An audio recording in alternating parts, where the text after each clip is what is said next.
time.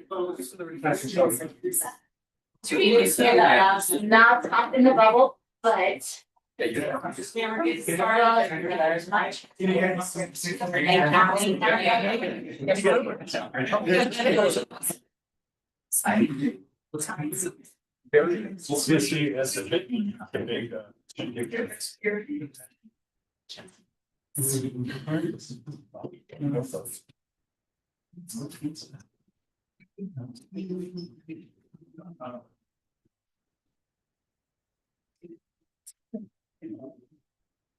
This time it's me, Mark, pushing you.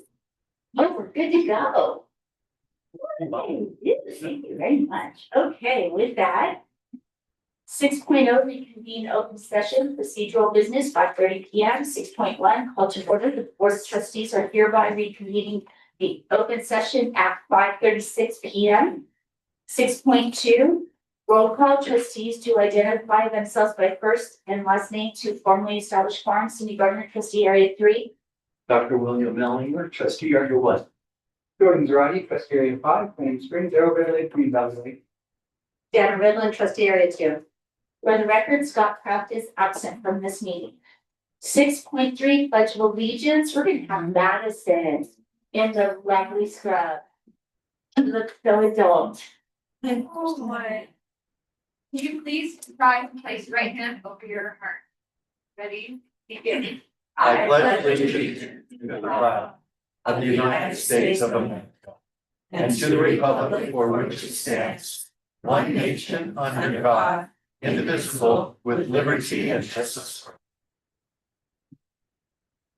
Thank you, Madison. 7.0 closed session report. 7.1 announcement of reportable actions taken during closed session. There are none.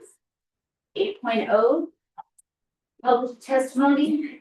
8.1 public comments period for items listed on this agenda and non-agenda items within the subject matter jurisdiction of the governing board. Do we have any sheets, speaker sheets? None. Cool, mark this day. Hallelujah. Okay. So next we have 8.3 Rhode Teachers Association RTA representative, California School Employee Association CSEA representative RTA. Any speakers on behalf of RTA? Oh, I miss Nick. Okay, so then moving on. Stop. Okay, CSEA. This is great. It's kind of weird. All right. So then moving on, we have a change in the order of business as approved at the beginning. 10.1 reports and presentation. 10.1 is the personnel services retirement celebration.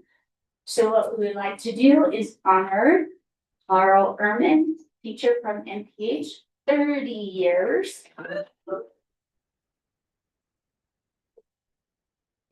Sir Ehrman. Oh, Shanna's doing it. Look at I rained on your parade. It's all right. Don't worry about it. All right. So good evening. What we're going to do is, thank you, Madam President. Use the mic. Thank you, Madam President. What we're going to do. There we go. Is go around. First, I'm going to have Mr. Keeney and Ms. Zimmer come on up, and we're going to represent RHS retirees, and they're going to say about 10 to 15 seconds of each people as they walk up, and we'll hand it to them.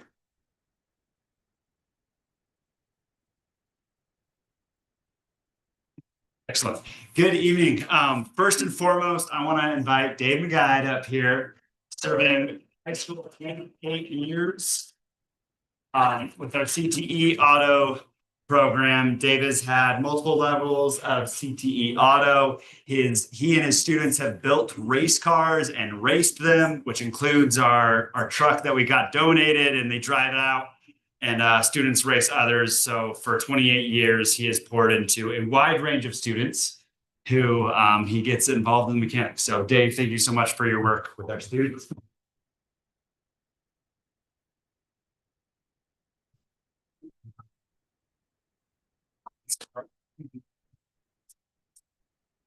Next, I'd like to invite Debbie Bennett for 20 years of service.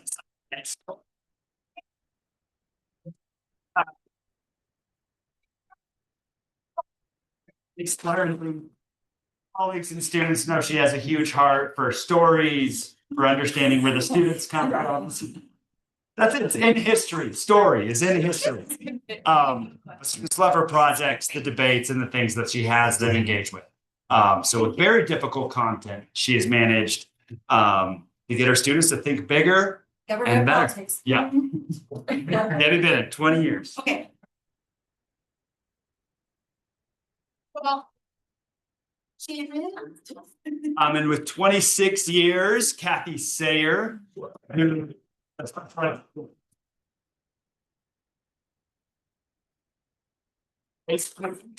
Kathy has this caseload of 30 students, and she knows everything about them, their family, the family history, the stories. And so for 26 years, she has done everything she could in her power to make sure her caseload graduates. So Kathy, enjoy retirement.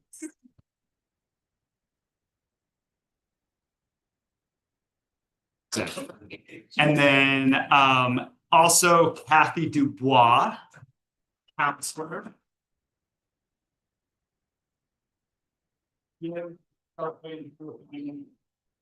We call her the mother of RIM because she is very nurturing and supportive. Kathy, thank you so much for all that you've done for our students and also making sure they graduate with sound heart and mind. Please. So thank you.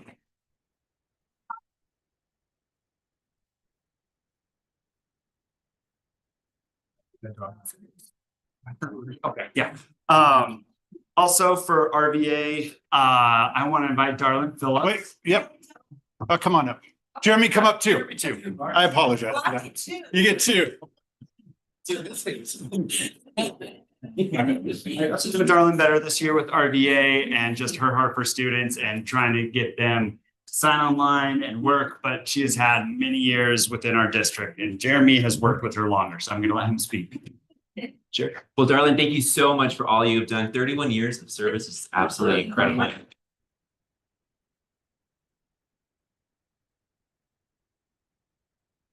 Really the heart of RVA goes above and beyond her students day in and day out. And no matter what is going on, what time it is, she is just phenomenal. So just truly more than I can ever share in a 15-second spiel here. So thank you, Mrs. Phillips. Enjoy your retirement. Thank you.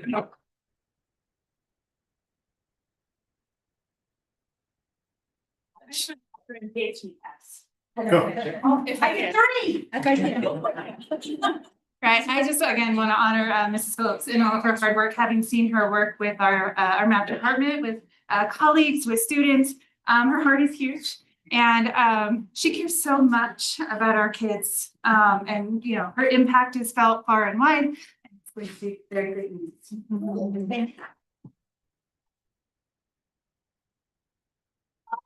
you. That's great. Congratulations. And last from RIM High School, we have Lynn Klopfer, who has been our district librarian, site librarian, and this year, our long-term independent study teacher. She's not here this evening, but she is retiring after 19 years of service in the district. And she's one of the funniest, I think we would all agree, one of the funniest staff members who get the students and make jokes with them and get them to laugh. And we will miss her smiles on RIM's campus. With that, thank you. Here we go. All right, next up is Ms. Roque and Mr. Gomes from MPH. It would. And also at the very end, we're going to get a picture of everyone, all retirees, so we can put you on the paper. Going on. All right. I was just catching up with my friend Mrs. Sayer back there, and she was my pizza, currently CTI coach many months ago. So thank you. Happy retirement. Okay. Up first, we have. Oh, got you. Okay, right now, we have our award for Mrs. Sherry Houston Brown. She joined us a couple of years ago. She had an everlasting impact on the school, the way our systems ran, the way her classroom ran. She ran a thinking classroom. that was absolutely dynamic and nouveau in its nature at MPH. Students were up collaborating, leading students with questions of inquiry, and most importantly, holding students, families, colleagues, administration accountable for ensuring our best student outcomes were what our target was. So this is for Mrs. Houston Brown.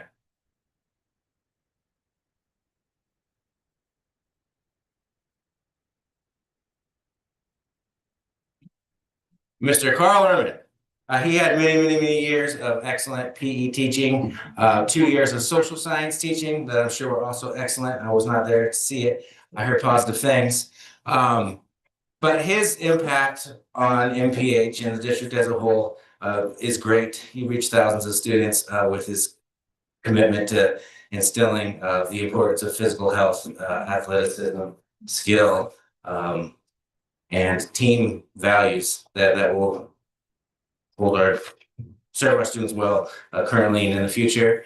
I don't know if you guys know Mr. Erman, but he was one of the more dedicated teachers I've ever seen there, early setting up instilled systems and sports, and advocated for the great PE program we have today, where we offer spike ball, pickleball, volleyball, basketball, football, kickball, and any type of sport that we offer, and the kids love it. 6-week units, instrumental in our PLC plan. He was doing a lot of the work that we were trained to do instinctively with his PE department: units, data, evaluation, enrichment, intervention opportunities for physical health.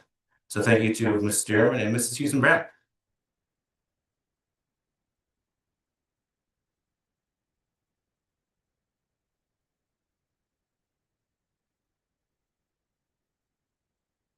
Next up, we have LAE to come on up, please, for Ms. Parker. Come on. Oh, Cindy is not here. It's gonna be hard for me not to cry, because Cindy is everybody's surrogate mom. She is so wonderful. She has given her heart to this district for so many years. I mean, I remember her when I was a kid. Okay? I don't mean to age her by any means, because she's fabulous, but I have begged her not to leave us. She's phenomenal with kids of all ages. She took over our preschool special education program, and she did such an amazing job. The kids grew exponentially, and we are very excited to see her go, but we're excited for her to be able to spend more time at church and with your garden. Is General Cindy Garden.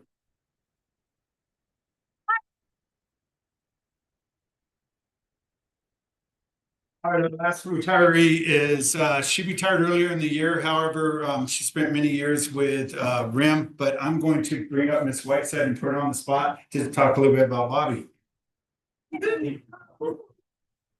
All right. Okay, so throughout her career, she has shared her knowledge, expertise, compassion, and unwavering commitment to student success. If you knew her at VOE, which I don't know if Bethany would like to join me or not, but amazing things with students, really has a huge passion for science and STEM and the science nights that they created. When we were able to take her on in the educational services department, she was instrumental in building relationships that were pretty much already there, but connecting elementary schools across our district, building assessments, building common understanding, but really for the right reasons, meaningful, intentional student learning. Beyond her professional contribution, she's just a genuinely wonderful, remarkable human being. So she may be in Costa Rica right now. That's where she goes and has a wonderful time all the time. But we wish her well, and she did leave us in December, but she still sends us emails every so often. So always still dedicated to the cause. So Bobby Berteau, as we know her.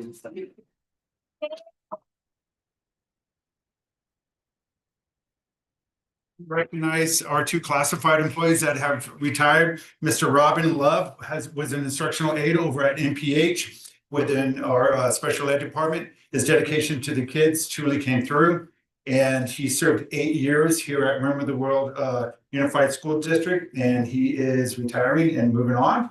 And Mr. Brian Golding, who was at the graduated from Rim High School, years of service within the district, 28 years as a custodian over at RHS. Had the pleasure of meeting Mr. Golding several times, and gentleman's a fascinating gentleman, and he's smiling, and he has some stories, and he's a fascinating gentleman. So we'd like to recognize Mr. Brian Golding, 28 years at Unified School District custodian. Thank you very much.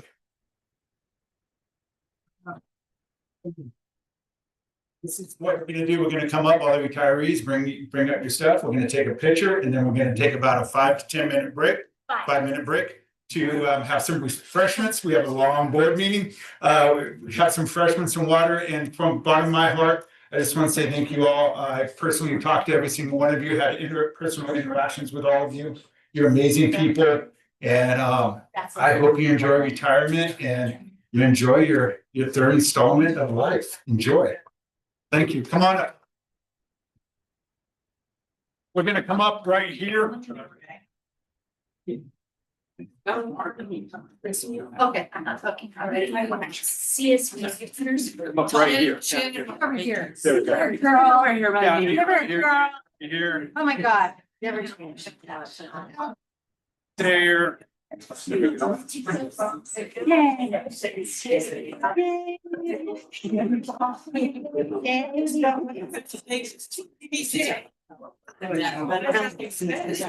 they leave? What's that? More cupcakes. Kathy Sayer, was something like that. No. Oh. Well, let's wait a second. That's so funny. Okay, Oh my God. 2, 3.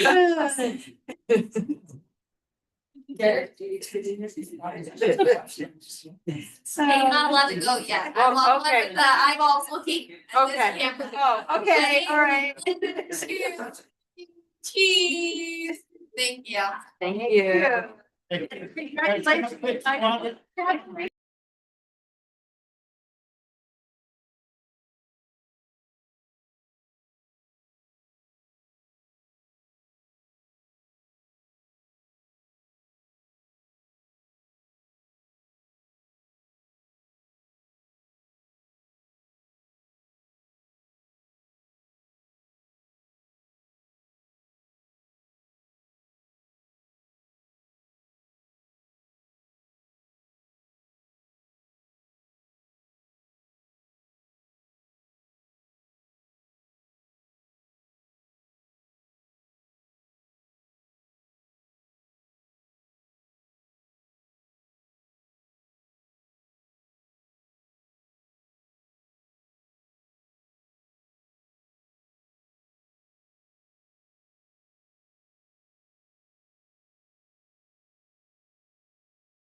4. 10.4 is, hold on, let me get it together here. Educational Services, presentation by the San Bernardino Community College District, SBCCD, on 100 years of affordability and skilled trades. I'm going to invite Mrs. Whiteside to the little red dot thing.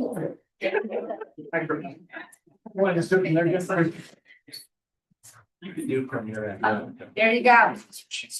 All right, we would like to welcome up from the San Bernardino Community College District, Trustee Carlos Aguilar, who will be presenting on the letter. Hello, hello. Push the button. There you go. The red There dot. it goes. Thank you. Hello, good evening. Thank you, Dr. Paul and the board for having us tonight. We really appreciate it. My name is Carlos Aguilera. I live here in Crestline, so super excited because quick 5-minute drive, usually I have to drive down, it takes a lot longer. Excited. I'm a trustee for the San Bernardino Community College District. Our district encompasses San Bernardino Valley College, Crafton Hills College. So we're here to talk about opportunities that we can connect with our community members and of course our students to workforce and educational opportunities. As an advocate for the community, I hope we can continue to collaborate and work together. The goal is to make sure our students and community know of these resources and know that they are available to them.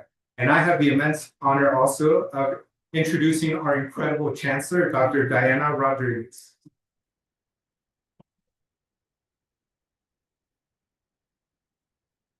Thank you, Trustee Aguilera. I don't know if we can.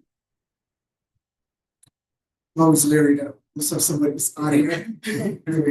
Again, thank you so much for having us. It is a pleasure to be here. As Trustee Aguilera said, we represent the San Bernardino Community College District, represents Crafton Hills College, which I know that you are all very, very familiar with, San Bernardino Valley College, also KBCR Public Radio, and an Economic Development Center, and a whole host of other holdings. So we are excited to be here and talk about our last 100 years and where we're going to be heading in the next 100 years. And at the end, we're going to ask for your help. It's easy, I promise you. But we would really like to have your input as we lay the foundation for the next 100 years. I would love to sit here and talk to you forever about everything that we've been doing and we've done, but I think our team has captured it best in a video. So if we can show that, that would be great.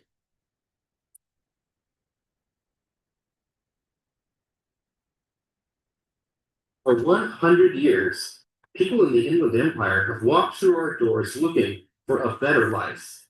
And for 100 years, they've found one. This year, the San Bernardino Community College District and San Bernardino Valley College mark a century of opening opportunity close to home. It started in 1926. Local workers from every trade and walk of life, community members who believed college shouldn't be far away or out of reach. And here's something that many people don't know. In 1926, voters in San Bernardino created San Bernardino Valley Junior College. This was the first college in California that was designed as a junior college. And it grew. Veterans returning from war, parents taking night classes after long shifts, young people dreaming of something more, senior citizens learning new skills and finding new purpose in this stage of life. Then came a spark. Flipped the switch on KBCR in 1953, the first radio station owned by a community college. In 1962, it became Southern California's first public educational TV station. It grew into an Emmy-winning station. And today, it's home to FNX, First Nations Experience, the nation's only Native American TV channel, created with the alliance of nation of San Manuel.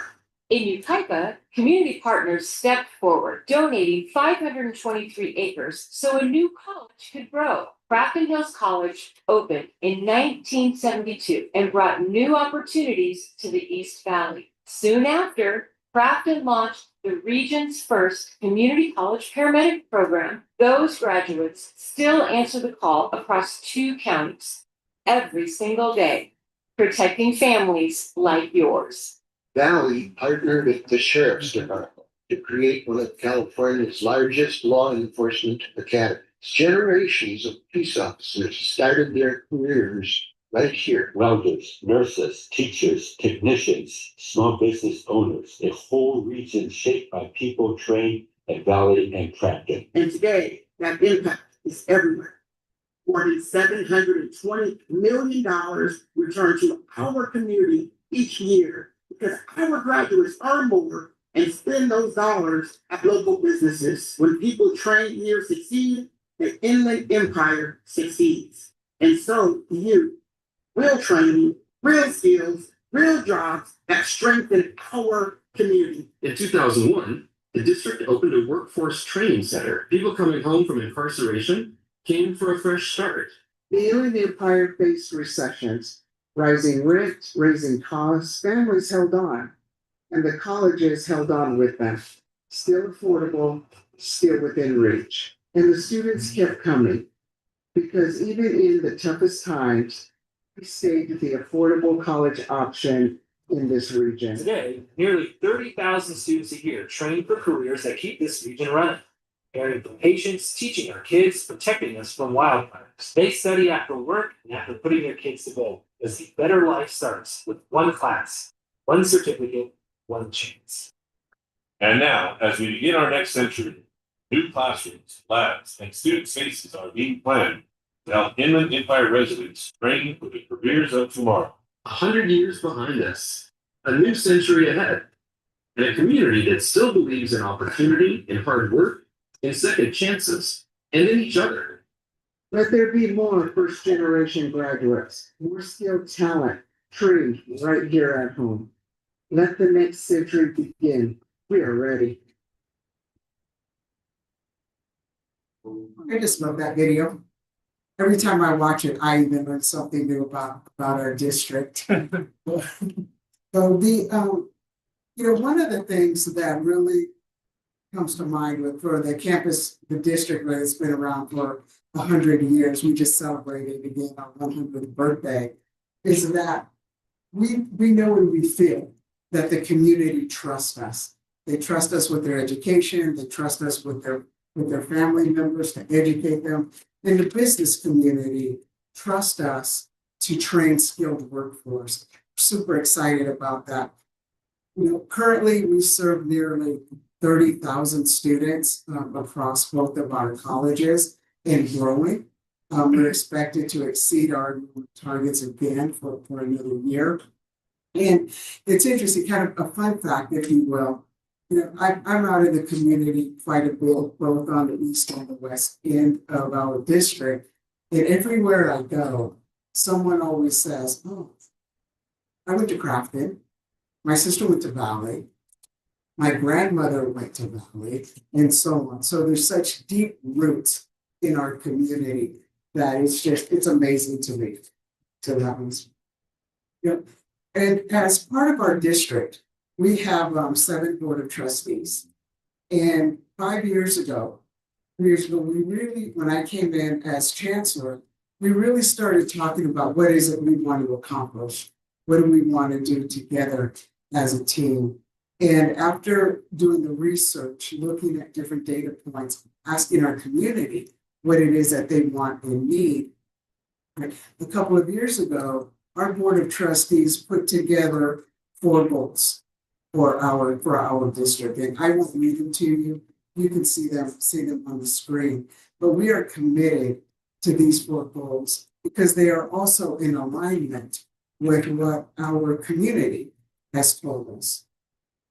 So we've been out really talking to our students in our community and asked them what's important to you. And what is important to them is that we remain affordable. They've asked us not to increase tuition, do what we can to establish affordable books, portions and affordable materials for our students. And in coming to Crafton Hills College or San Bernardino Valley College, we'd like to tell the community and let them know the amount of dollars that they're saving in this. We are in essence about 6 times less expensive than the CSU, than the California State University. We're about 16 times less expensive than the University of California. And for transfer, it's the first 2 years of the same, very similar education that we can transfer into those 4-year colleges and universities. So we like to think that we are kind of the best value of education for the first 2 years. And on this slide, it kind of gives you a photo, a screenshot of how much it can be to go to the different schools. I won't read all of them to you, but you can see where a private school, for-profit school could cost upwards of $34,000 a year to go to school a year. Whereas at one of our institutions, it's about $1,500 and change in our schools. But the things that are important to us, again, over the last 100 years in serving our community and asking them, what is important to you? These are the areas here that you see: healthcare, emergency response, and skilled trades that are extremely important to our community when we ask them what's important. You know, nurses. We know about the shortages of nurses in our communities, you know, across California. San Bernardino Valley College has an extraordinary nursing program. Respiratory care in Rad Tech, Crafton Hills College, second to none in those areas. Emergency response and firefighting. I would say the premier firefighting training institution in the state, if not the nation, at Crafton Hills College. Public safety at San Bernardino Valley College. Nearly, it's upwards of 90% of all the graduates that come out of our public safety training secure employment with the first responders, and we're proud of that. We're proud that we're able to contribute to our communities in that way. Trade skills, welders, electricians, HVAC folks. They can, for those who are not interested in continuing on to a 4-year school, they can make an amazing living in the trades. One story that I like to share with folks is that a couple of years ago, we had a young lady who was working in our heavy truck mechanics area, heavy diesel and trucks, working on EV and maintenance and so on. She signed a 6-figure contract with Volvo. And so that is life-changing for her family, that she's able to do that. And that's just one success story. You know, plumbers. You know, I don't know about you all. Recently, I had to call a plumber on a weekend. I see how much they can make. Yeah, it is a great living. HVAC, we have an extraordinary program for heating and air conditioning. And I just learned a couple of weeks ago that there is a shortage of over 500,000 HVAC workers across the United States. So huge demand for the trades, and we're proud that we just recently opened our Applied Technology building that houses all of these trades in there. So super excited to be able to do that. And again, provide the community what they're asking us to do. We're also very much concerned about keeping our classrooms and our labs prepared for our students, not just for today. Right? Our classrooms and our labs are designed, hopefully, for what we will need in the future, for what our students will need in the future. So we are continuously upgrading and improving our equipment, our technology, including AI, and not only in the classroom, but also in how we do business, so that we can be more efficient and better stewards of taxpayer dollars. We've been going around and asking our community, sending out surveys and so on. Again, what's important to you. And on this slide, this is the feedback that we've received so far. You know, safety, healthy learning environments, training for local jobs, and that's important to us. That we train students to be able to work in our communities and not necessarily have to leave for other areas, the skilled trades, and just preparing for future workforce. So people want us to stay affordable, work the trades, so on. And so the homework or the task of you all right now, because I know that several of you have your phones, because we were all taking pictures of the retirees. And I'd like to ask for those in the audience as well to participate, because we value your feedback as well. If you could scan the QR code, there is a very short survey. I promise you, it is very short, 6 questions only. We would love your feedback on what's important to you, because we're starting to build our strategic plan and to lay our foundation for the next 100 years. In doing that, 10, 20 years at a time. So we would love your feedback on that. And we're happy to answer any questions you might have.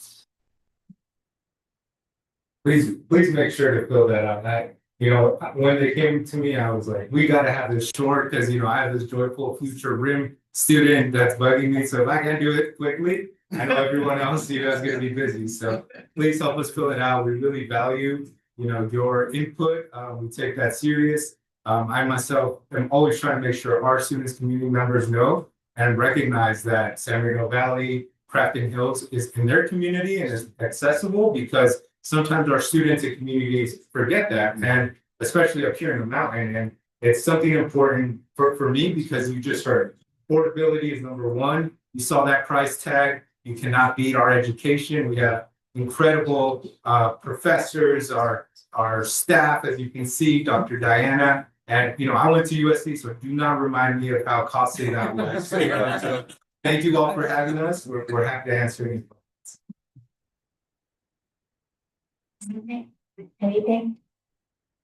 I just love this survey, the fact that we say so wonderfully that we've definitely tapped in our first responder programs, or TDMR, and all of that, our well-being, because we do have a great well-being program that our kids can go in and do 1 year, and then boom, they're making a lot of money. So I just appreciate that we have such great alignment in this respect develops that helps us out with that.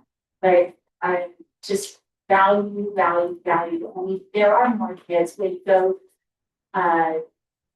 to our graduation, the principal usually asks, okay, which of you are going into the military? Which of you are going into 4-year? And then when they get to which of you are going to community to your college, that is the most of kids standing up, is that they are deciding to go that pathway to a 4-year or to whatever to get their associate's degree. But I just love the fact that we do have that great pathway from our high school into. I love craft. I mean, it's a natural to practice, but also Valley. Thank you for this. Appreciate it. I do have a question on one of your previous slides, where you surveyed the community, and was it our community that you surveyed in terms of the various things that seemed really focused on what we need up on the mountain? Was that so that expanding workforce training for wildfire protection, snow removal? That seemed like, wow, was that from our community members, or was that? Yes, it was from the mountain community. Okay, I just wanted to confirm that. Okay, all right. Because it seemed pretty spot on as far as stuff I would say. We're getting ready in case they need it down there. The snow, we don't know. Yeah. There is no more cost-effective education than to go to a community college. Absolutely. And I appreciate that. And any one of us that have been involved in fire, Crafton Hills is an excellent place there. It's a great place to get your training in law enforcement and all. But I would just say, don't lose sight of that, because it almost seems like there was so much emphasis on the technical education, which is wonderful. I mean, I really appreciate that. Like Cindy's saying, That's really fits with us and the things that we also try to do with our students. But I would just say, don't lose sight of the fact that it is the most cost-effective way to go on to a four-year school. Absolutely. And so all those basics are really, really important. Getting those general ed classes out of the way in those first 2 years when it costs so much less. So don't lose sight of that. Because there is that other piece that's so important, and that is that people are going to use you as a stepping stone onto the four-year school. So thank you for what you do.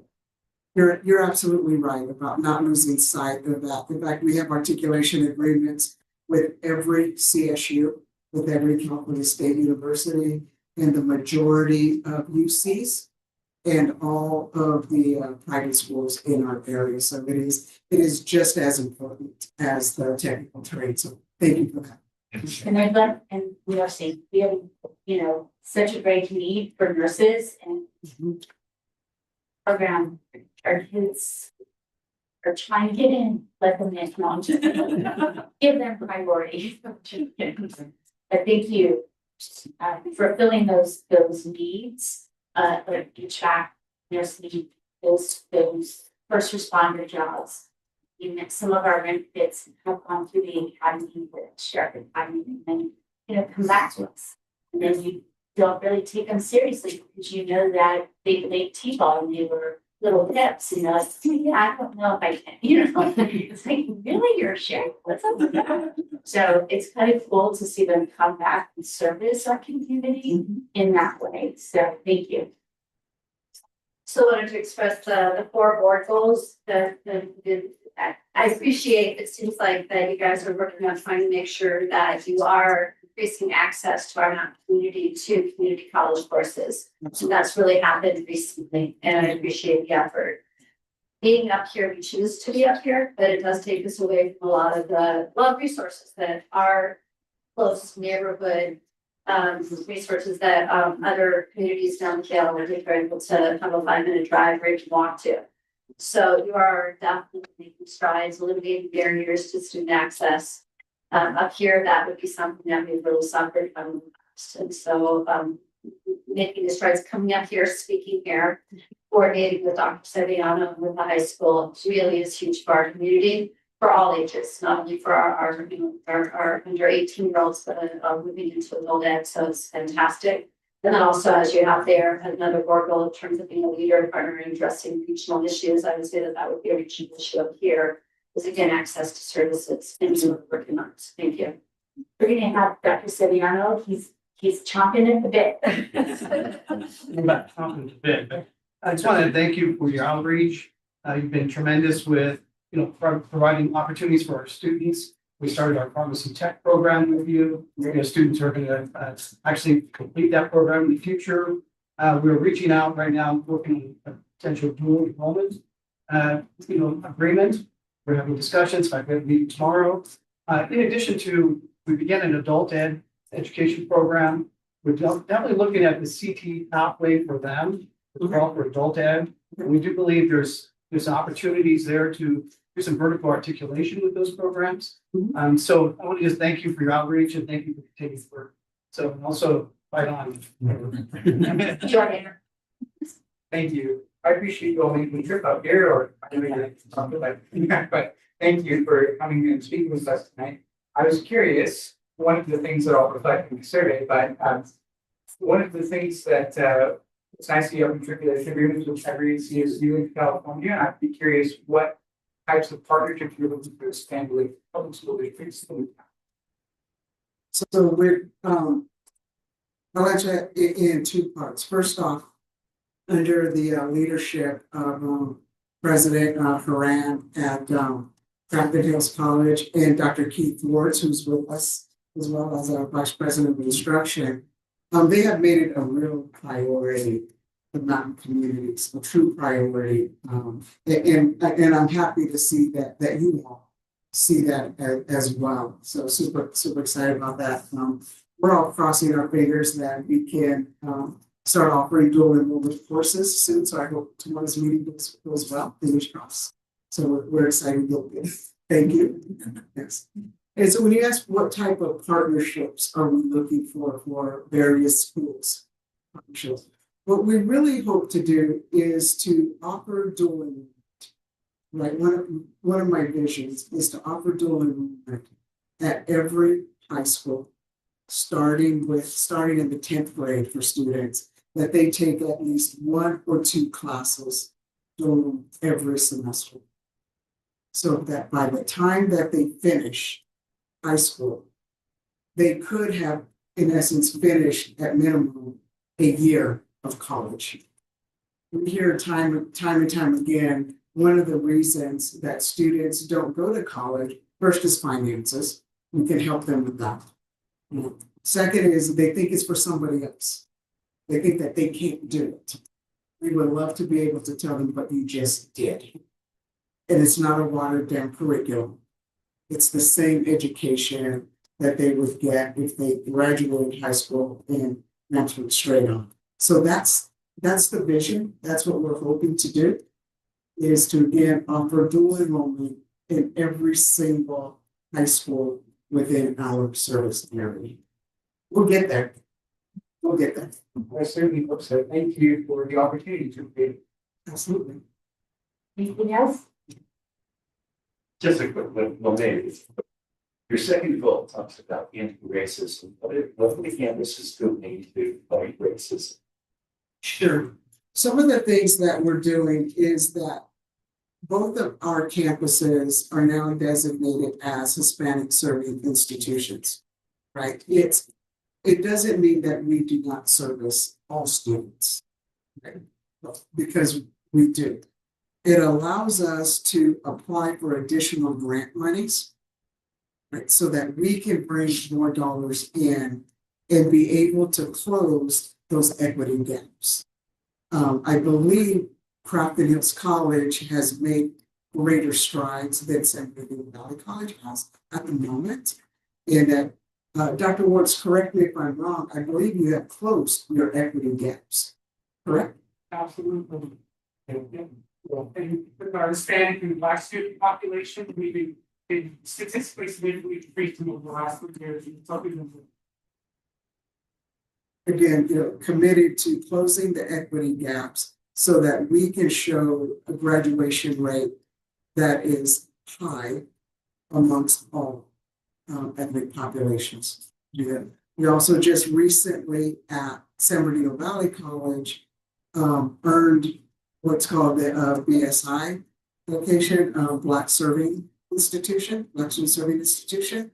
So hopefully in the near future, there'll be opportunities for us to apply for additional dollars so that we can make sure that we keep the gap closed and also move closer to closing the gap at 78.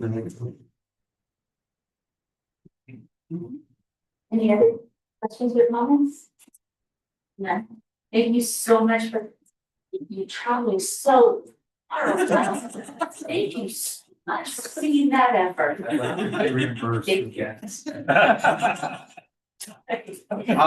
Obviously, a very wise trustee. Yes. Chelsea, move up here. Thank you all so much. We appreciate your time. Thank you. The next we have 9.0, the public hearing, procedures for public hearing. The public hearings are required on specific items such as the local control, the accountability plan, the LCAP and budget. Persons who wish to address the governing board on the matter set for a public hearing must complete a speaker's form and submit it to the executive secretary to the superintendent before the meeting is called to order. Once the board president opens the public hearing, individual speakers are then permitted up to 5 minutes to support, oppose, or otherwise offer an opinion on the issue. The board limits the total time for public input to 20 minutes. When public input has concluded, the board president will close the public hearing. Do we have any speaker sheets, by the way? Just putting it out there. Okay. Then I'm going to skip the form and go straight to 9.1, educational services, presentation and public hearing to allow public input on the 26-27 local control accountability plan, LCAP. No. No, she presents and then we call the order. She presents first.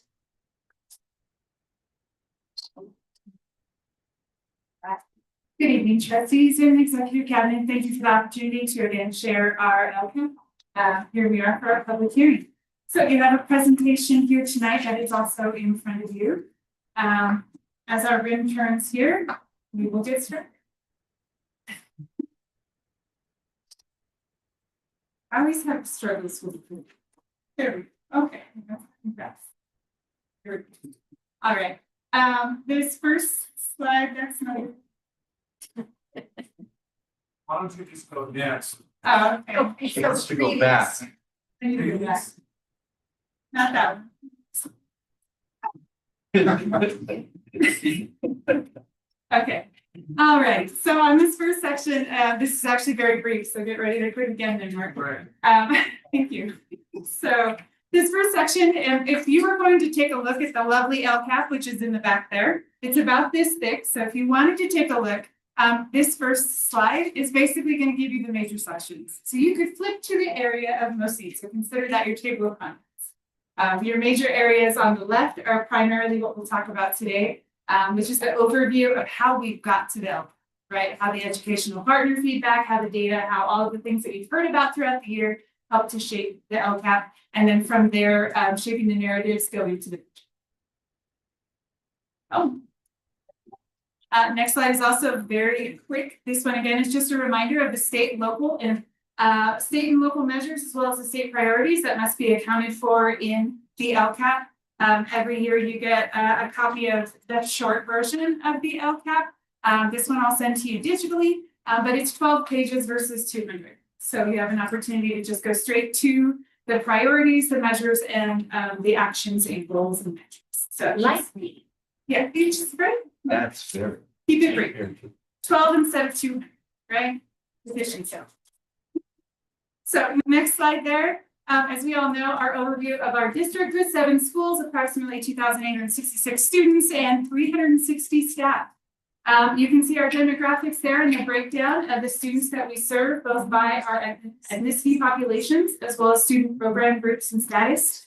But as we look at that, we want to make sure that all of those groups are equitably represented across those educational partner meetings. And so that bottom section in blue gives you the data on how many meetings really go into building the LCAP. From our LCAP educational partner meetings, tell a friend, always go to those. The surveys that we send out, the DLAC meetings, working with our site administrators, going to site leadership meetings, working through a professional learning community. There's a lot that we do to make sure that we're hearing the voice of our students, of our staff, and our community, and that we're incorporating that voice into the document. Question, the 2866, is that a CBES number? Yes, yeah, very census. Next slide there, one you see often, again, breaks down our 4 goals. The first 3 are our major goals, or our broad goals. And then the goal 4 is a focus goal for Mountain High School as an equity multiplier.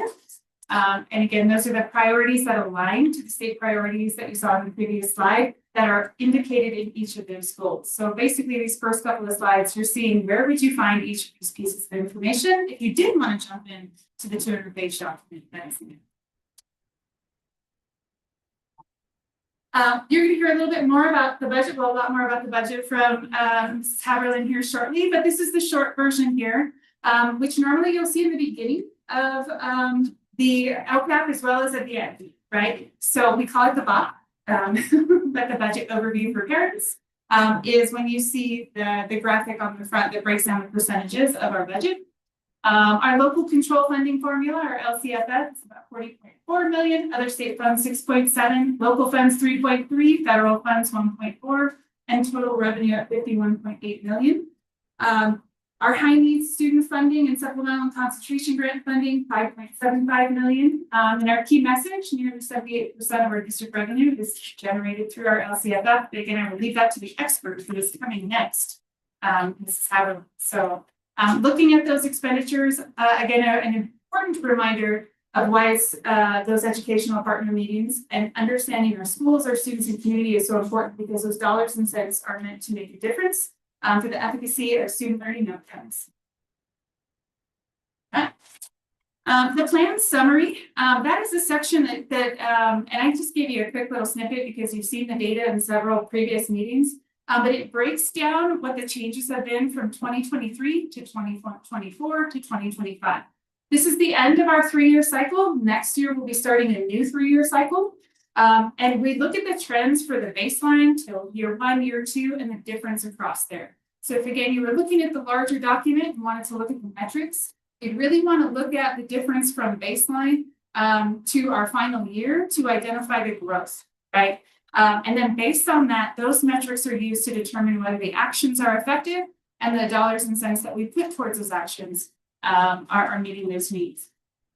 So when we look at that and you see our percentages that we've shared and looking at our continued areas of need that we've been sharing, looking at our focus groups for differentiated assistance like students with disabilities, our long-term English learners, our math achievement, our early literacy, chronic absenteeism, reclassification rate. But keep in mind our reclassification ceremony did just happen on Tuesday. What day of the week is it? We did have an increase there. We had 27 students reclassify this year. And we went from 11.8% reclassification to 12.2%. So we are seeing that steady growth. There is a bill out there that we're watching for to see if there's a change in that reclassification criteria. But yet, so I'm sure it's one. Yeah. What was it? Going down from the area multiple to 1. Yeah, from multiple measures to getting a 4 on an outback. Yep. So yeah, things is over. This next slide breaks down, and again, it's the next section you'd see in the LCAP, is our comprehensive school improvement and the equity multiplier. As you saw, Mountain High School exited CSI. NPH exited in 2024, and they're currently in TSI, which is, it's basically an off year. You're in targeted school improvement while they want to continue to see improvement to keep your exit, if that makes sense. And then we've got Charles Hoffman in ATSI, and that's for chronic absenteeism. Our equity multiplier site, which also gives us goal 4 in the LCAP, is Mountain High School. We continue to look at metrics around attendance, graduation, credit recovery, wellness supports, and post-secondary readiness. And we did see from our graduation rate a 30% increase, which was huge for our Mountain students, up to 70% in our final year. So a little bit more will come in a future slide on the details of the actions associated. The educational partner engagement, again, you heard this in an earlier presentation this year. I just gave a couple of the highlights when we do talk to students, families, DLAC, parents, community members, bargaining units, teachers, staff, administrators. We are looking for that voice that is a theme, that phenomenological component that we continue to hear. And I popped in the 3 top for each of those, but again, you saw an entire presentation on that last month. Recently. Right. So the next couple of slides are going to break down, as you see each of those actions in order by goal 1, you can see the breakdown of dollars and cents. Of course, Jenny's going to give you a little bit more detail on that. And of course, those are always slight changes that can happen, based on those revisions that we receive. So looking at all of the dollars and cents in major programs, again, you see that our district is focusing heavily, and that's on the next slide, on our professional learning community. I think you really can't have a conversation with Jen without either hearing LCAP or hearing GBC. You know what I was going to say. A professional learning community, common district assessment, many of those, because again, that is part of building a solid foundation for student learning outcomes and optimizing student achievement across our district. We have a lot of expansions that we have expanded this year because we really are looking at preschool all the way through to our dual enrollment opportunities, both with Cal State San Bernardino and again, our meeting tomorrow with Crafton, as well as our adult ed. So a lot of programs to expand our learning, but also that comes with professional learning, professional development, and how we're expanding our professional learning communities and supporting our teachers, our staff, our support staff, with making sure that those student learning outcomes continue to see growth in ELA, math, reclassification rates, and our college and career indicators. This specific slide I wanted to share with you because a major initiative this year was around assessment and the development of assessment around GDC. And at this point, our district progress as of about 2 to 3 hours ago was 77% of the CDAs district-wide are ready for 26-27. And that is huge because that is a lot of teacher time coming into GVC release days. We had some teachers choose GVC extra duty where they worked after school. And we really provided options so that the teachers have an opportunity to come together with their grade level, their department, refine their GVCs and build their CDAs. We will continue that refinement next year. But again, having all of the Q1, trimester 1 ready to go and beyond. We have several of our Q2s, trimester 3s, and there's a couple of departments that are done with the whole year. But overall, if you think about, we've got CDAs for trimester 1, 2, 3 in grades 2 through 5. And we have CDAs for quarters 1, 2, 3, 4 at the grade levels of 6 through 12. So 77.27% of those completed. Again, I want to give a huge shout out to our instructional coaches, our teachers on special assignment. As you heard, our retiree, Bobby Berteau, helped us quite a bit across science. Chris Longtoe with our math common district assessments, and Steve Wallace with our English, and I got to jump in on the history. Former love of mine there, teaching history. So we'll update there. Goal 2, again, around our MTSS and our positive school culture and how we really put the dollars and cents behind supporting that tiered intervention. And really MTSS, and I love how MPH gave an extra couple letters there with their multi-dimension, multi-tiered systems of support. And how they're looking at the full picture of academics, of behavior, of attendance, chronic absenteeism, all of the supports across the board. We're intervening and enriching for students. So you can really see the dollars and cents there. We are excited that we are going to be bringing a wellness center to MPH next year. So in the last couple of years, we've had our Rim High Wellness Center. We've expanded to Mountain High School with equity multiplier funding, and now MPH will have their own wellness center. So across secondary, we have comprehensive social and emotional support happening, and community partnerships making that happen. So a huge shout out as well to MCT or Mountain Counseling and Training. All right, and that essentially breaks down what I just shared. So you can keep going. More time. There we go. So goal 3 is our engagement, and 3 actions there. Parent engagement workshops. We were excited to roll out our EL parent workshop this year. That was district-wide. Thank you to Rim High for hosting that one.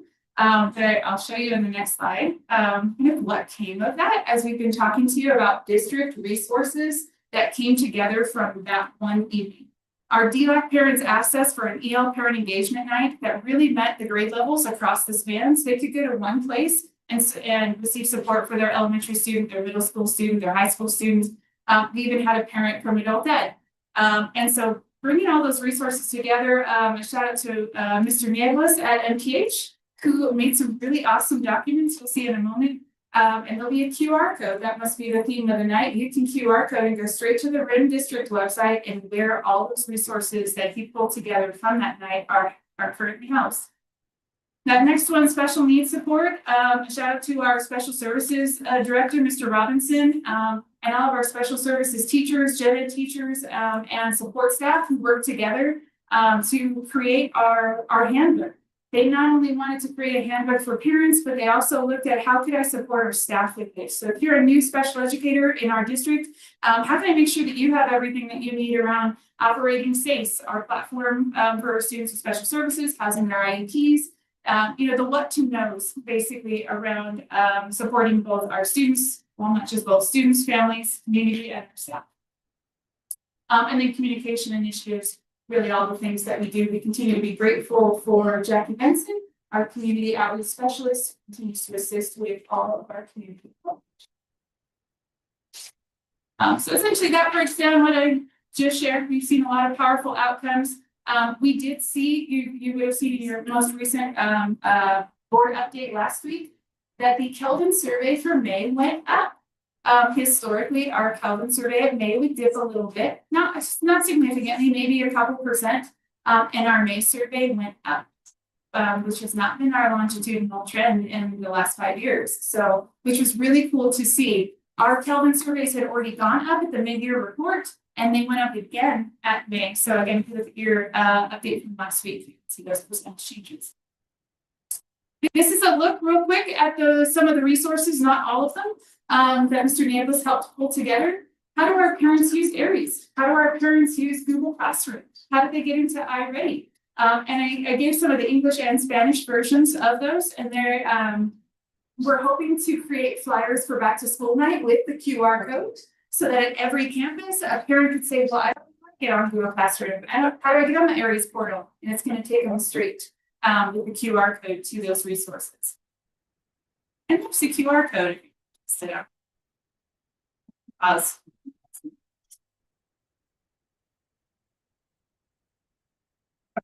Yeah. And then goal 4 again that you've heard about. We have our wellness center at MHS, social emotional professional development, which Mr. Montiel has been instrumental in building youth mental health first aid training for our staff and for our teams. And then we're adding a third action to goal 4 for next year, which is around academic PD and instructional materials.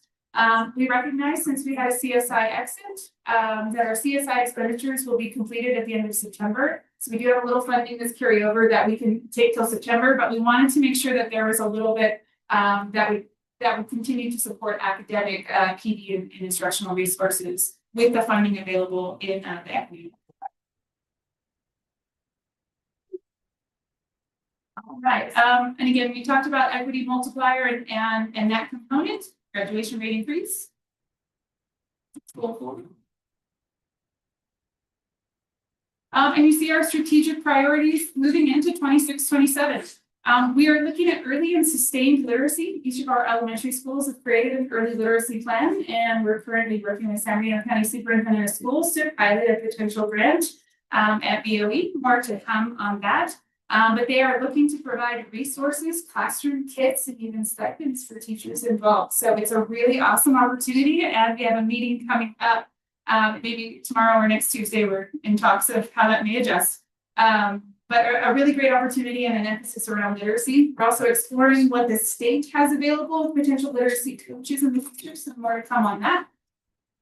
Again, accelerating learning. We're also in our ongoing pursuit, our math adoption. We have our IM 1, 2, and 3 resources on the way. And our first training was May 14th, so our teachers are ready to go. They actually were the ones that shared they wanted to start that training in May so that they were ready for the fall, as opposed to waiting for a fall training, but they'll still have fall follow-up trainings to ensure that they're supported. You've heard our GBC, our CDAs, and our PLC, so I'll move beyond that. But another component for instruction for next year will be a huge focus on instructional design and that intentionality behind how and what we want to see in the classroom. You know, as you go in, what you feel, what you see, what you hear, that is optimizing student learning. We'll continue to improve engagement with our MTSS supports, attendance, wellness, school connectedness, and that instructional design and a strong foundation. We continue to expand our opportunities with CTE and dual enrollment. And then we're always looking for partnerships with our community to expand. So we're grateful to have SBCCD here today to share more about what they can offer. And I love that goal that they would like to see that presence in every high school in our area and really open that door of what's possible for our students, right? Building that confidence, building that belief that they have, you know, every student, every day, every opportunity. All right. The final slide here is on the LREBG. That is the Learning Recovery Emergency Block Grant. That is something you'll see throughout the LCAP. And it's a requirement that if you want to use that funding, that it is identified in the LCAP within specific actions and associated topics. So last year you saw a few topics that were under LREBG, but the actions that will be potentially funded through LREBG this coming year would be supporting our assessment, AVID supports, summer school, high impact tutoring, TOSA, secondary counseling, and CTE. And those are all actions, and you can see the numbers associated with those. And then the unnumbered priority actions, continuing to support our itinerant counselor, community outreach specialist, extra duty time. We did a lot of release in GBC time. We want to be able to continue that. And then our Mountain High CTE session. So looking at that, we do have to make sure that we prioritize those LREBG funds in the LCAP so that we can spend them. If we don't prioritize them in the LCAP, we have to bring the LCAP back for readoption. So we really took a look at the budget, the priorities, the educational partner feedback, and wanted to be as inclusive as possible. So that we could stretch those dollars and cents, which as of our most recent are between about 600 and 700,000 projected. But again, we wait for their final. So I have a question on the uncomfort priority actions, the mountain high CTE section, it says clear and complete career track section. What does that look like? Is that through Ingenuity or is that like on campus? Love that you asked that question. We just had a meeting about that earlier this week.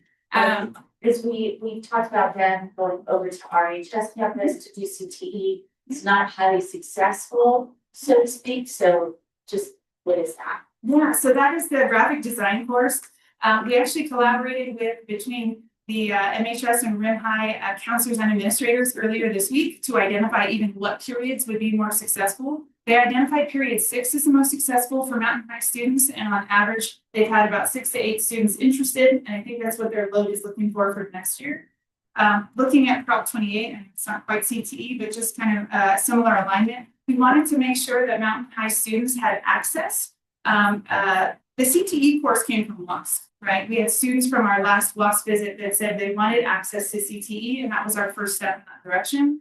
But also with Prop 28, we have an opportunity to co-fund the arts and music sections to give students access to those courses as well. And those ones for Prop 28 are beginning painting and drawing, which will be at period 6, ceramics at a period 1, technical stage and advanced stage after school at period 7. So a lot of opportunities that we're expanding where our mountain students are going over. They of course still have the CTE Ingenuity package. But this is them in person taking part in Mr. Wilson's awesome graphic design course. If you've seen your enrollment banners, you've been driving by campuses. We want to thank Mr. Wilson for helping us design those and encourage enrollment in our district. We want to make sure our students have those opportunities.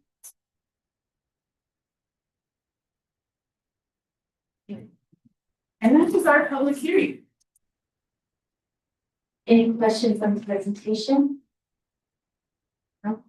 Thank you for and question on the designated art classes as well as the CTE. They're going to have, when we say that they're going to have the access, we've always talked about it. Are these going to be like safe seats, like they are guaranteed placement no matter what? It's almost like you were in the meeting. We literally just had those very conversations that they're saving 2 to 3 seats minimum, based on the interest that we saw in the data. But the graphic design class is a higher price interest, so that one is a little bit higher. And again, that one is funding development. Okay. Great question. I had all those meetings this week. And I was not in any of them. I know you were I'm not. just No, you were making not. sure. Just to Okay. clarify. Thank you so much. I mean, he knows it, but I'm not that keen on the same things. All right, so with that. Thank you. And snaps. Okay, so we know that's a lot of work, so we really, you and Jenny and your entire team, thank you. So 1.A. Call public hearing to order at 6:54 p.m. Need your motion? So moved. Bill's the first, second. Jordan's the second. Any discussion? No, we do not have any public speakers. Nothing crickets. Awesome. So call for the vote. All in favor? Aye. Any opposed? Motion carries. What is your fix? That was a motion. Right, but that, I know, but I just want to make sure before we move on, there's no more speaker sheets because the next part is the closing. So I just want to make sure that there's nothing. So otherwise I have to read that decorum thing. Okay, so with that 1.B, all public hearing to close at 6:55 p.m. I need a motion. We close the hearing. Yes, to close the hearing. Yes. Second. Jordan's the second. Discussion? If none, calling for the vote. All in favor? Aye. Any opposed? Motion carries unanimously. 2.0. And what? Public hearing is closed because there weren't anything.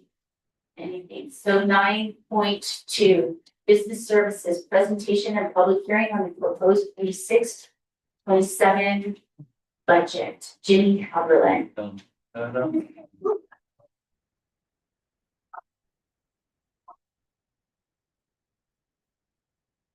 Well, thank you very much. And there is actually ed code regarding the order of business that Jen and I have to work in the next two regular board meetings. So the LCAP hearing must come before the budget hearing, and the LCAP adoption must always be placed above the agenda in the budget, maybe before the budget adoption.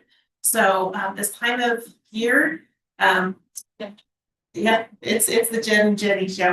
So we've been in each other's lives a lot and putting the finishing touches. So right now, the budget hearing draft for with their fund balances as well as the LCAP, but it is in draft form. So as we're gathering our data, as we're putting the eyes on the dots on the I's and cross on the T, we could find something that we need to add. We can get new information. Just Friday, I got some guidance from the county. I will have one tweak on mine. If it's material, I'll report that to you, during the budget adoption of that. But this is sometimes just fine tuning, because we can put a budget together and we can get new information the very next day. So, and there's a lot going on right now in regards to the negotiations at the state level with the budget, which both impacts both my budget and Ms. Whiteside's LCAP. So depending on what some of those numbers will end up being, but how much per ADA will the Learning Recovery Block grant? How much will we know the equity multiplier that's actually certified in April of each year. So we start with estimates. It'll be through the principal apportionment. It'll be certified after we have next year's ADA. And then, so we get kind of trued up numbers all year long. So when we have steady, like kind of flat enrollment, flat ADA, we won't see a lot of fluctuations unless there's a per pupil increase to that. So, we dial that in, really every day of the school year, just through regular budget housekeeping. So, there's a lot going on. So, I'll just start off. Let's see, I turned the clicker on and off, so we'll see if I have any better luck. So let's start this. So I'm presenting the budget for the 2026-27 proposed budget. And we talk a lot about budgets at our board meeting and with our enrollment and the driving factors behind each one. And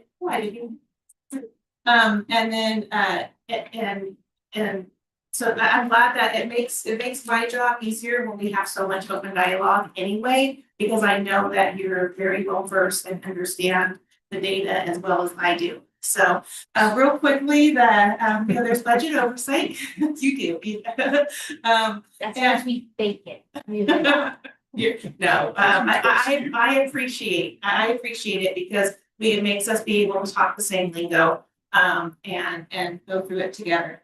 But the budget oversight is by Ed Code AB 1200. So the County Office of Education gives us guidance, and they will review our budget to determine if it complies on a technical sense, but it also is reasonable in what we recorded as revenue and expenditures.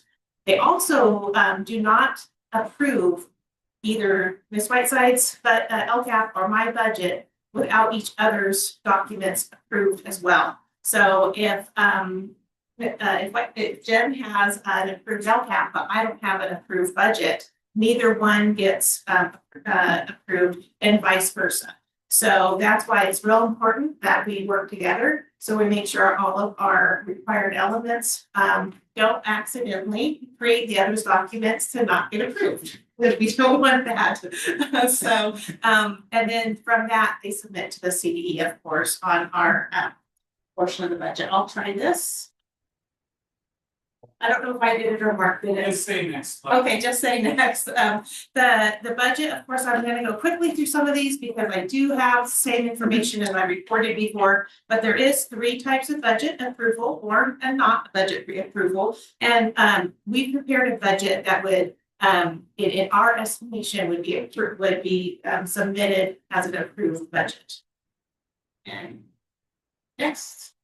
Okay, just a snapshot on the different reportings and what happens during the year. We are in June, so we are doing the budget adoption where the state is going to hopefully enact the state budget on time. I don't expect them not to, since our legislators' salaries depend on it in California, that they won't get paid if they don't adopt the budget on time. That's why we often see a lot of trailer bills though that change after they've enacted a budget because they want to get that done on time, but then they change the budget afterwards. And then there's several different reportings throughout the year. The next, okay, how the budget is built. It's largely one of the first items that we use to build the budget is enrollment. So understanding what our enrollment is, how our enrollment's impacted, being able to monitor that enrollment. We talk about that a lot in our district. So because once we have enrollment, we can gauge our revenue because it's based on the attendance that's generated from that enrollment. It also helps us determine what kind of staffing we need. So we know we have ed code that dictates certain staffing levels and different, bargaining unit contracts that dictate staffing levels. So using both of those once we have enrollment figures really is a lot of the component of the budget is the LCFF revenue and the staffing. So with that, we health and welfare, goes up every year. We have things like step and follow. We have maybe new commitments that we've made. We have new obligations. We have funded or unfunded mandates that we're obligated for. And then at the end of the day, we need to certify that we have a positive fund balance, which fund balance is really the like a savings account. And then some of those are committed and restricted, like leftover Title I money. It cannot go to the general fund. It's used for that purpose, like a donation, and some of the categorical and restricted side of the budget. Next. Okay, this is in a nutshell. I think Jen and I both we didn't even talk about this, but we both, as we were going over some of our numbers and our slides together, I said, my focus was really trying to condense the information this year because budget building and the state process has not changed. So my presentations to you seem to be very, very similar. And the same things, just with slightly different numbers or slightly different new components, maybe a new law or two. So my focus was kind of get down and dirty to just what we could talk about today and keep this presentation from being an hour. So, and I would, yeah. So just some key bullet points. Is our total LCFF funding. You can see the for $40.4 million. That is derived from 2 components of COLA, which is 2.87 plus what the state is calling a super COLA or an augmented COLA, which is that makes the COLA for next year 4.31. We're going to spend a lot of time talking about that, I believe on the next slide. But there was an increase to the base funding, which the state used the mechanism of a COLA to increase. Right? And it's not applied to everything. And for the first time in my history, since the revenue limit days, because we did have it when it was revenue before LCFF, there's mandates tied to an unrestricted funding source on attendance, besides compulsory attendance laws and things like that.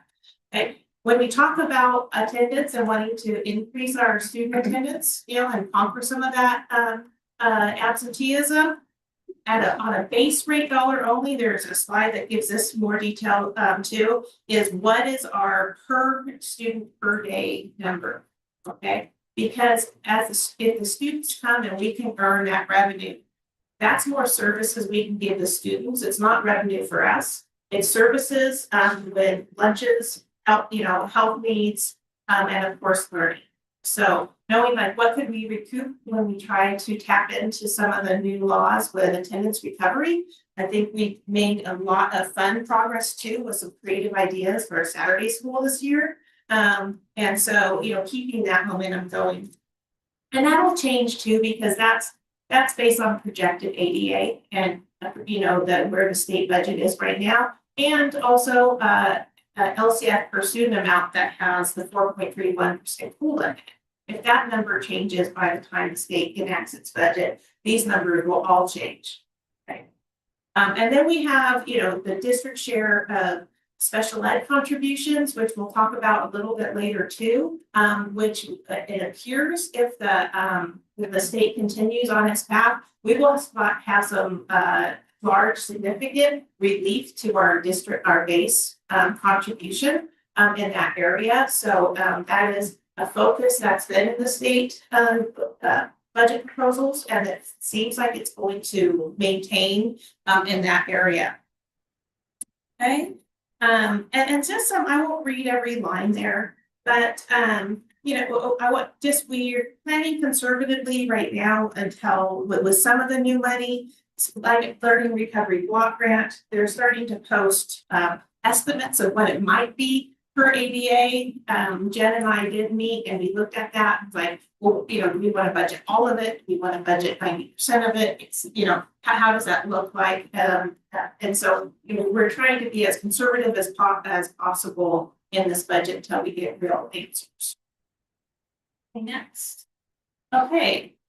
All right, the funded COLA. You can see a year over year from 2025-26 through the projected 2030-31 COLA. Of course, these change every year as there's about 8 data points that drives the state's COLA. And as those change, our COLA percentages will change. But because we need to file 3-year budget for the budget year, which will be 26-27, and 2 subsequent years, we have to know what the state's projecting COLA to be in the out years. With our county, we like to do a 5-year budget, especially in years of declining enrollment, and especially in when you deficit spend, having a 5-year outlook, although the mandate is only 3, we have traditionally always focused on a 5-year budget plan. So that 4th year becomes our 3rd year very quickly if we're not paying attention to it. And so one of the things that there's just some state budget watch items, and we have the Proposition 98 settle up with Holy. So we're concerned with where that number will land. Okay. And that is, as we talked about before, the governor's maneuver to withhold constitutionally required funding for schools. And this is, I think, the 2nd or 3rd year that they have tested that. And it's really under appropriating what Prop 98 and the district share of the state budget would be.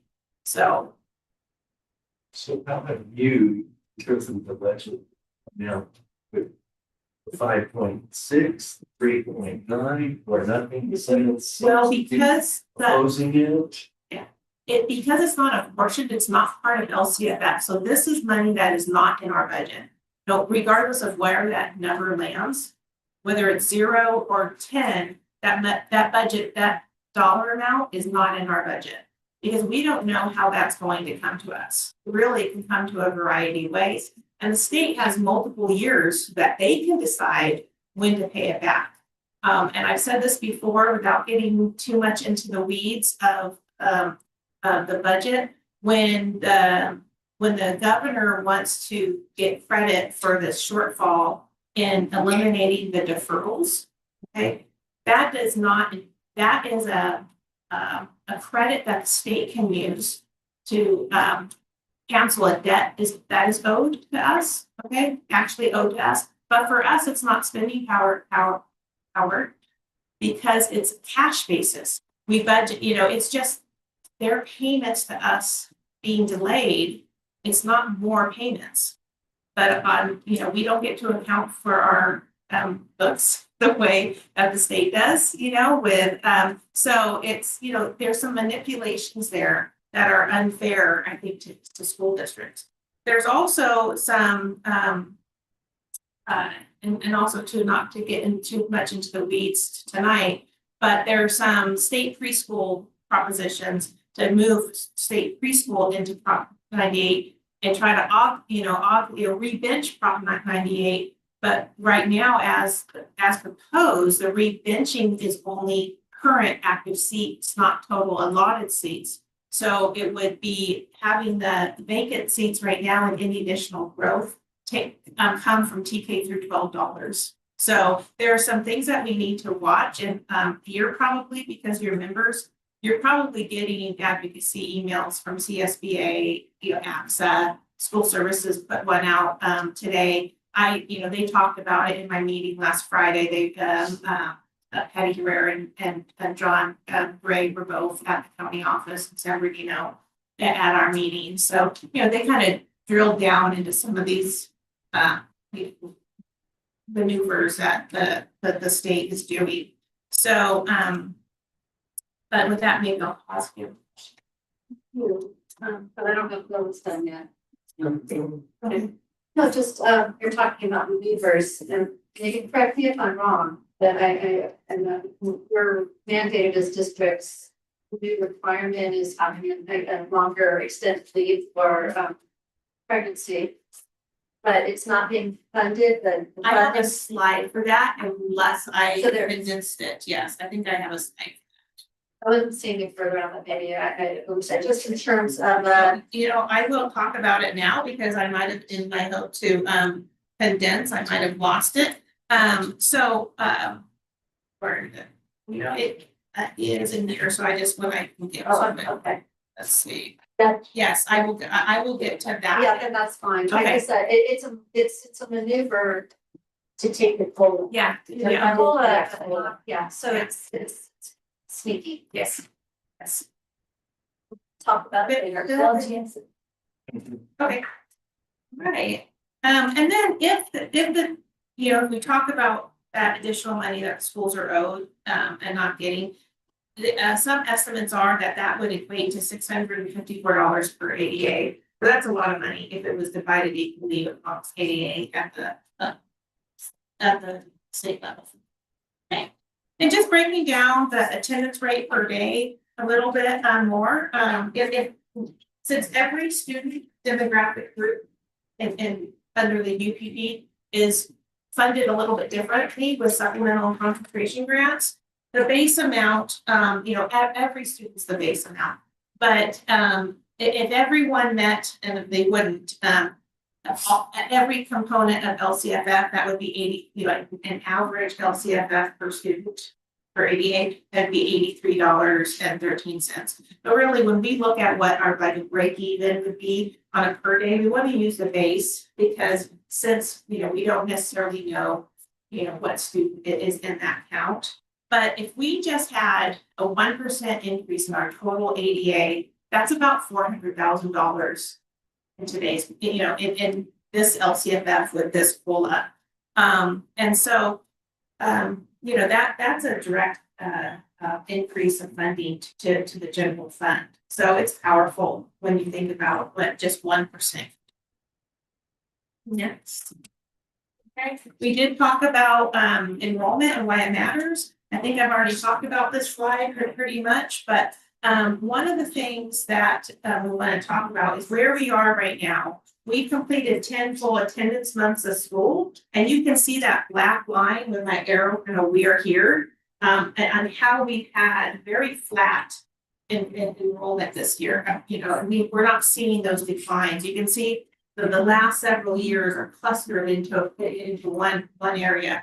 And so that's, we'll see if the enrollment projections and trends. We'll have a speaker at one of the board meetings and talk about every site's enrollment and our historical and our future enrollment planning. Our friends at Schoolworks did track birth rates to the cohorts of what they are, and to look at, and that helps us to project how much TK we can get.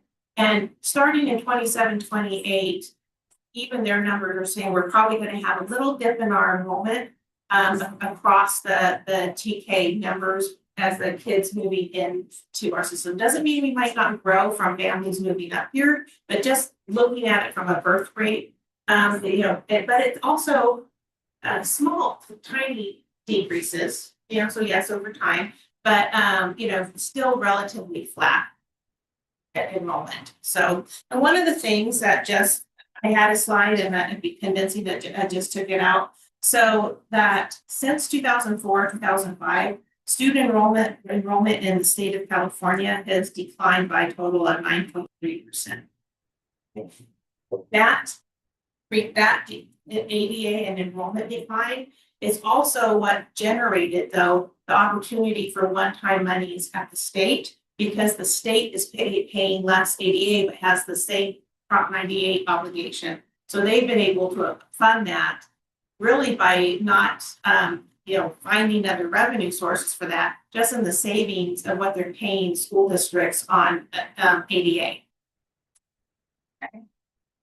Okay, and just corresponding, the next two slides corresponding where we are at total ADA.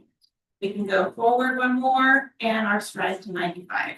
So our district-wide, if you combine all programs, you're looking at SDC to Mountain, to the high school, to all grade levels. We're running right now an ADA rate district-wide of 91.51, but as of month 10, this was the cumulative ADA, not a snapshot. Oh, I had perfect enrollment yesterday, so and you can see where we have some strengths happening and areas that we need to possibly look at. And I know we work on that in attendance committees and conversations. One of the parts the budget is not necessarily a forecast. It's just it's a projection. At one point in time, the NAPI budget can have many different factors that we have now. We do what we build the budget in the LCAP with information that we have, and knowing that can change. So multi-year projections, assumptions have to have certain elements in it. And we have to, and this is part of our package that gets submitted to the county, and they will review it for reasonableness, and some of the net numbers are set. We look at enrollment in ADA, we look at the COLAs, we look at the different components of restricted revenue. What might be a restricted revenue that we have now that it expires? So they'll look to see and make sure I don't rebudget those numbers. An example of that is the educator effectiveness grant. So there's things that we have to go through, and components of CSI, there'll be carryover, but that's not continuing. So that's when, of course, Jen and I work a lot closely on that. And then with staffing, in a different space, Jen and I have been, tied to the hip, looking at staffing and enrollment and class sizes. And then, of course, with benefits, and we all know what happened with healthcare this year. And over a 12% increase in health in Blue Shield, Kaiser, and with an expected another double-digit increase to Kaiser next year. So, that's getting very, very expensive. So, one more. This is just real quick. You can see our total LCFF funding and how we see growth in that, and that's related to the increases at the state level based on the COLAs. So there's going to be increases on the natural just based on flat enrollment, flat ADA, but higher COLAs. And then and our property tax revenue. Only thing I'd like to add about this is when the state does do deferrals, we don't have a lot of risk there and need to borrow money, because our tax rolls are about $17 million of the whole 40. You know, so we have cash that, in the early 2000s, there was times where districts had to borrow money because the state was keeping, a lot of our money and paying it in future years. So we don't have a cash, risk, maybe depending on what the state does over the next several years, but that's not something we're monitoring closely. I do look at it once a month, but knowing, where we're at, it's not something on my necessarily on my radar. The next one. Okay, this is where I'll talk about the 1.4 for Jordana. And if you look at our components of total LCFF revenue, starting with the current year 25-26, and what's made up of property taxes and total funding. And you can see that we've had ADA increases. Our increase over the prior year in funding is the 1.4. Okay, we did have a 2.3 COLA, but we had other factors that increased that revenue. The exact opposite can happen depending on the year. You can see, because of the augmented, COLA and, ADA rates that are steady. Maybe not as high as we want, steady. We have the 4.31% COLA, but a year over year, larger dollar amount. And as our enrollment starts to trickle down, starting with that 27-28, the amount year over year change becomes again less than, which we would always see in declining enrollment. Okay, year over year change is less than the COLA. Okay, in all the future years. Okay, that's because of seeing that slight change in enrollment. But one of the things we needed to do was say, of the increase in LCFF, how much is it related to that 1.44% COLA? And then what do we do? Because my multi-year projections could be presented way too generous, okay, and loaded if it's included now, but it doesn't materialize. All right. And so on a different area of the budget, I've restricted each year's additional funding in our fund balance to not have a more positive outlook than we would see. So we would know, if that goes away. And that's one thing that when the county office reviews our data, we might have an LCFF number that has that 1.4 in it, but they'll see it as an assignment in our reserves that we have a contingency if that doesn't happen. Okay.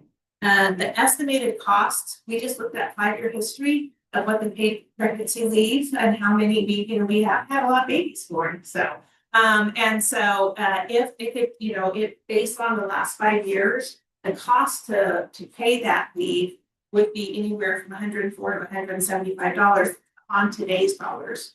Okay.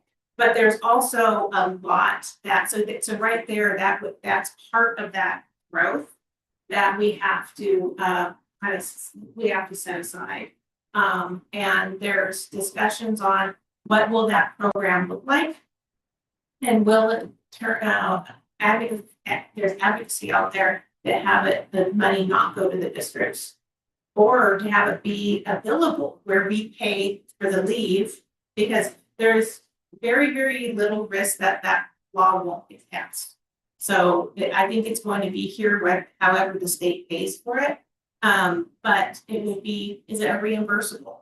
That it's not part of this COLA, but it's as we pay it, we submit it to the state, because you're going to have winners and losers right now. We can have no pregnancy leaves and the district can have this money, or there's districts that are calculating it like I did that are saying this isn't enough for us based on our employee makeup. And then I'm saying, well, I can see a new GASB regulation that I'm going to have an actuarial study like every 2 years done. And we already have 2 that we have to do now. So, we're looking at that. And so to have the mandates be part of this, when the governor also said, we'll use this money to pay for things that are increasing, like retirement, health and welfare, gas, inflation, but then it's not identifying, it's just putting it in for the whole pot, if that So, I have a question on the pregnancy leaves, when we talk about, do we put it aside? Do we create a new, like, quote unquote, restricted category, and it cannot be touched, cannot be part of negotiation, settlements, or anything like that, so that we can make sure that we clean that out? yeah, I mean, we definitely we need to at least be conservative and put a couple $100,000 aside for that. Like restricted. Yes, or an assigned balance in the fund balance, however we wanted to see it on a piece of paper. So, Yeah, it's just so that we recognize that's when we cannot. Yeah. Touch except for it's into this list. Yeah. Next. This kind of stinks. Yeah. And this is just a slide. You have the detail, you have the detailed multi-year projections every year with all my columns on it. I made a copy for you. And this is a cut and paste from the last page that we looked at before. And it's really, you saw the other graph with the increase in the LCFF revenue, right? But when you compare it to our increase in costs year over year, you can see that it's getting closer. It is those COLAs materialize and our ADA enrollment state, but you can also see that every year that we are spending more than we're bringing in even, but it is getting smaller with those increased dollars. So, and then we are submitting a budget, and if there's any changes to this, any material change, I'll alert you to before, but when you are adopting the budget, but we are submitting a positive, because we have a positive ending fund balance. It's not small at the end of our third subsequent year, but that's also assuming everything as we know it right now. With staffing that we know it right now, with cost, it does not have potentially added special ed funds that would be, that would improve this. It does not have the discretionary block grant that would be, sweeping the majority is that to address deficit spending. And so, there's things that we'll do once we have an enacted budget. And the county gives us guidance. We can include some of those things, but we would have to have a contingency of what we committed those things for, embedded in our budget too. So it would come out kind of same, dollar for dollar right now. This is, we have, there's LCFF, but does it include our federal, like Title I, or is that separated out? Yeah, that is coming up. Okay, I'm just about doing that, aren't I? I'm not looking. No, it's because you know the hot topics out there. Thank you, and yeah. This is just where you can see, this is, when you look at the stacks form or you look at my Excel spreadsheet, you see this all kind of jumbled in at the bottom, but this is just a little bit highlight. Our income fund balance that we're projecting is, 10,901,000 and change. We have all of our different categories of assignment and committed funds, things that we can't spend and some we can. We have things that have been in our assignments for years. Our Grandview funds, our forest reserve and deferred maintenance funds. We have, MOM that we obtain revenue for, but we offset our nurse with those that come in. And so we can look at that, that you're going to see when we close the books. Really, our reserves right now, they're an estimate until we close the reserves. Close the book. So in September, the unaudited actuals, these numbers will be 100%, done because we closed the books, we have new numbers. And you'll see the technology reserve when we close the books, because we haven't spent that money yet, but we're spending it now. With our laptop refresh. So that'll be exciting too. You can also see though, and it's in a graph form on the other page, that each year how our deficit spending, and that is though with the increased COLA. Okay. And so, but even though the numbers are still large, we have made some progress there. So we have. So that's exciting. We have estimated expenditures. as we tweak things, you'll see those numbers change between my books and Jen's books. And then I just shared, final reserves will be calculated at when we close the books. And then, we do need to always be aware of our deficit spending and kind of structural deficits in that manner. Keep working on unrestricted budget reductions on the unrestricted side of the budget. Okay. Next page. Next, okay. We have the learning recovery block grant that Jen has talked very much about. We've included a very conservative number. We have the discretionary block grant. One of the reasons why I didn't include that is because they just think they know what account number it's going to be. They think it's going to be the same one, but they're not sure.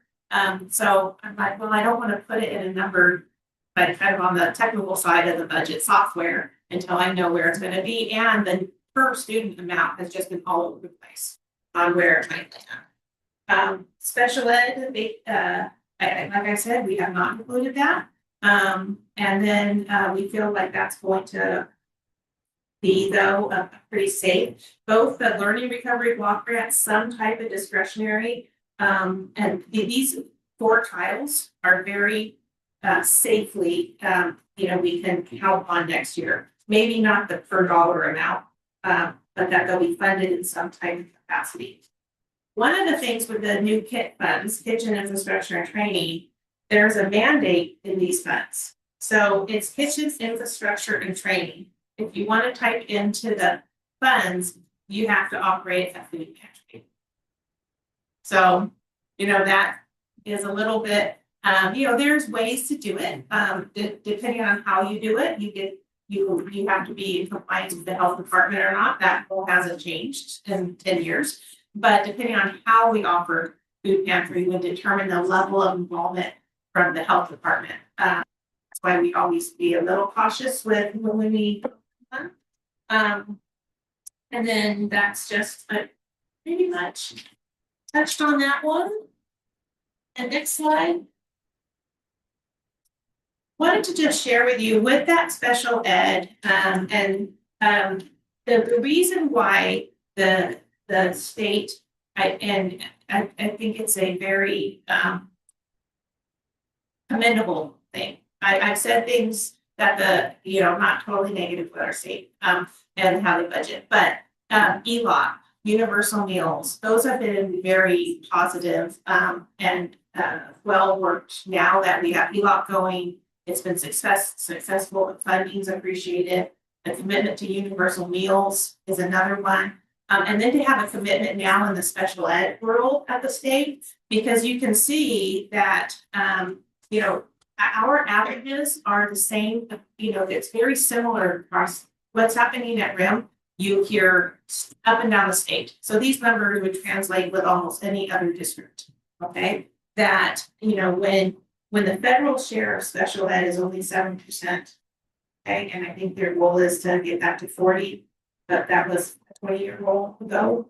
So, and the state share and then the district share. So, the budget will greatly improve if it's looking like it's going to be maybe $300 per special ed student. So that that would at 88. So that would be very, very cool. So, and next. Okay, this is what we want to talk about because it does have an impact that you saw a lot of information that you probably weren't used to before with learning recovery block grant. And so, and that is because using those funds and any future discretionary up until some conversations can be have had is the impact to the reduction in our Title I. So we've had, you can see here, 24, 25, 25, 26, and 26, 27 reduction each year to the district's Title I. We were able to offset that reduction to by use of the learning recovery block grant this year. Okay. Going into next year, you can see 919,000 district wide, 426,000 that was, I mean, we've talked, I mean, I've put this in updates before. So, you know, co-funding as much as we can for as long as we can, although some of those extra initiatives, you know, we might not know year to year until those restricted discretionary dollars or a type of program like Learning Recovery Block Grant is funded. And then the corresponding Title I, Title II, and Title IV have also been reduced. And one of the reasons is you can see the census data on the poverty, the community poverty rate. This is not our poverty rate in our school district. And so you can see how that's gone down. Also, there's been a higher number of districts that have been able to participate in Title I, but the same federal dollars. Okay.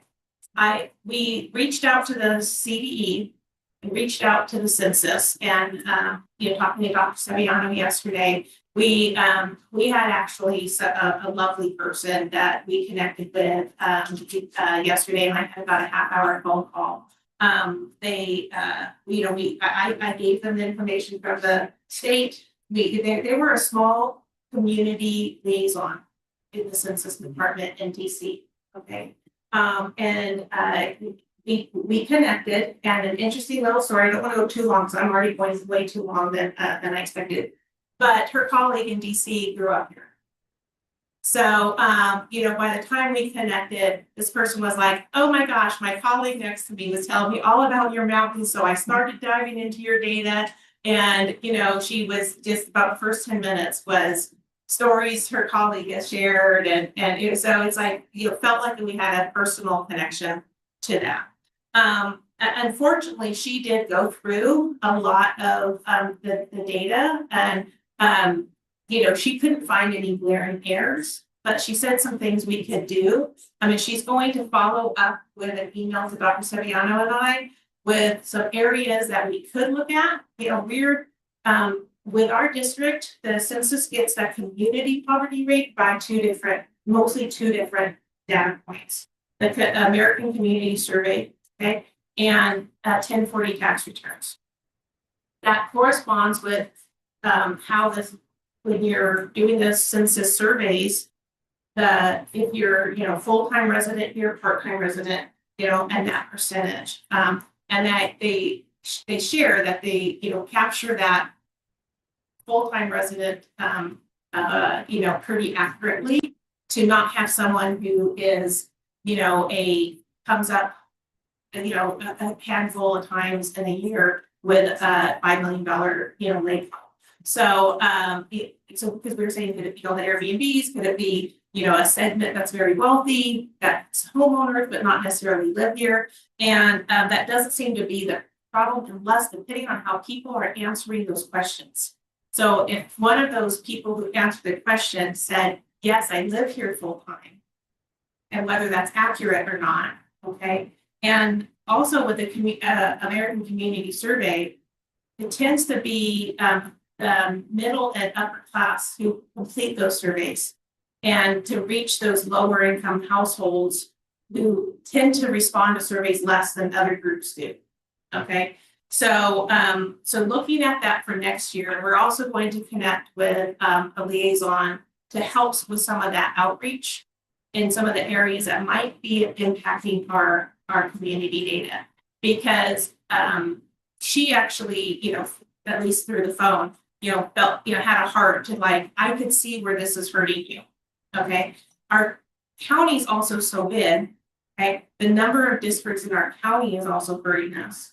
And the number of low income proportionate to the community size in the urban areas like San Bernardino City is also hurting, because their points are weighted higher than our points.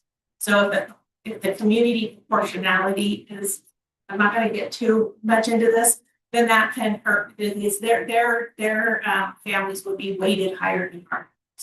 So in this rate. Something else that was brought up to me was the population density on our mountain in terms of where our less affluent families live. The census was being done during COVID. Yeah.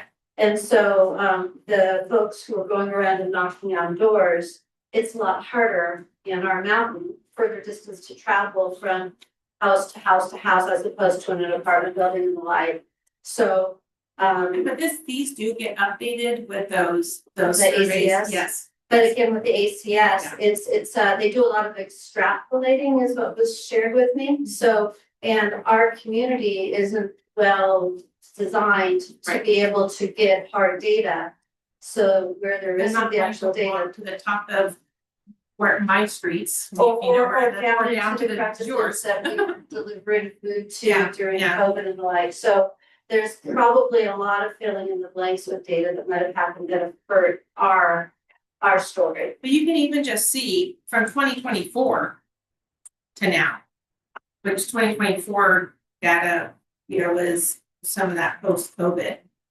So, With the ACS, they're not going through and doing door to door, it's a. Right, thing. right. So that again, it's a matter of who's responding. Yeah. Where So- it's every 10 years that they go through and do more cohesive census, and again, no, it's not for to do that. we wanted to spend a little bit on the why with Title I and kind of get into that. I was really fortunate that the day before, I didn't have to type this up in an update, we could talk about it tonight, is so we'll see when we get that follow-up email. Another thing, you know, we can do, I did this yesterday, although I might be, maybe you can lend on Mike, to check our district maps on the census to make sure they didn't make a mistake in what census is showing our maps are visually. You would go like, yep, that looks like it, you know, but, and we don't have a lot of major streets that it would matter one side of the street or the other, you know, so, but that's, you know, there's going to be some tips and tricks to start maybe paying attention to that data that comes out. We see it,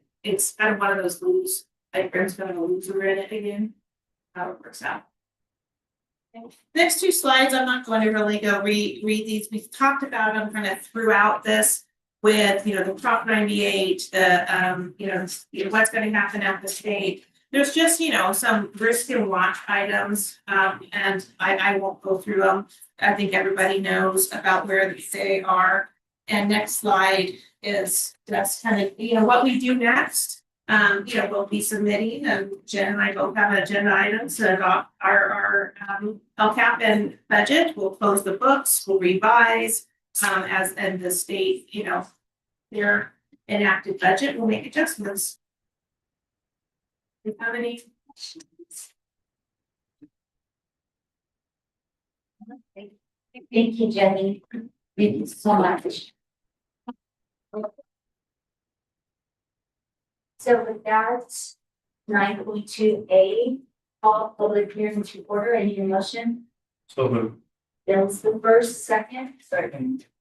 Jordan's the second. Discussion, no speaker forms on this one either, correct, Sue? All right.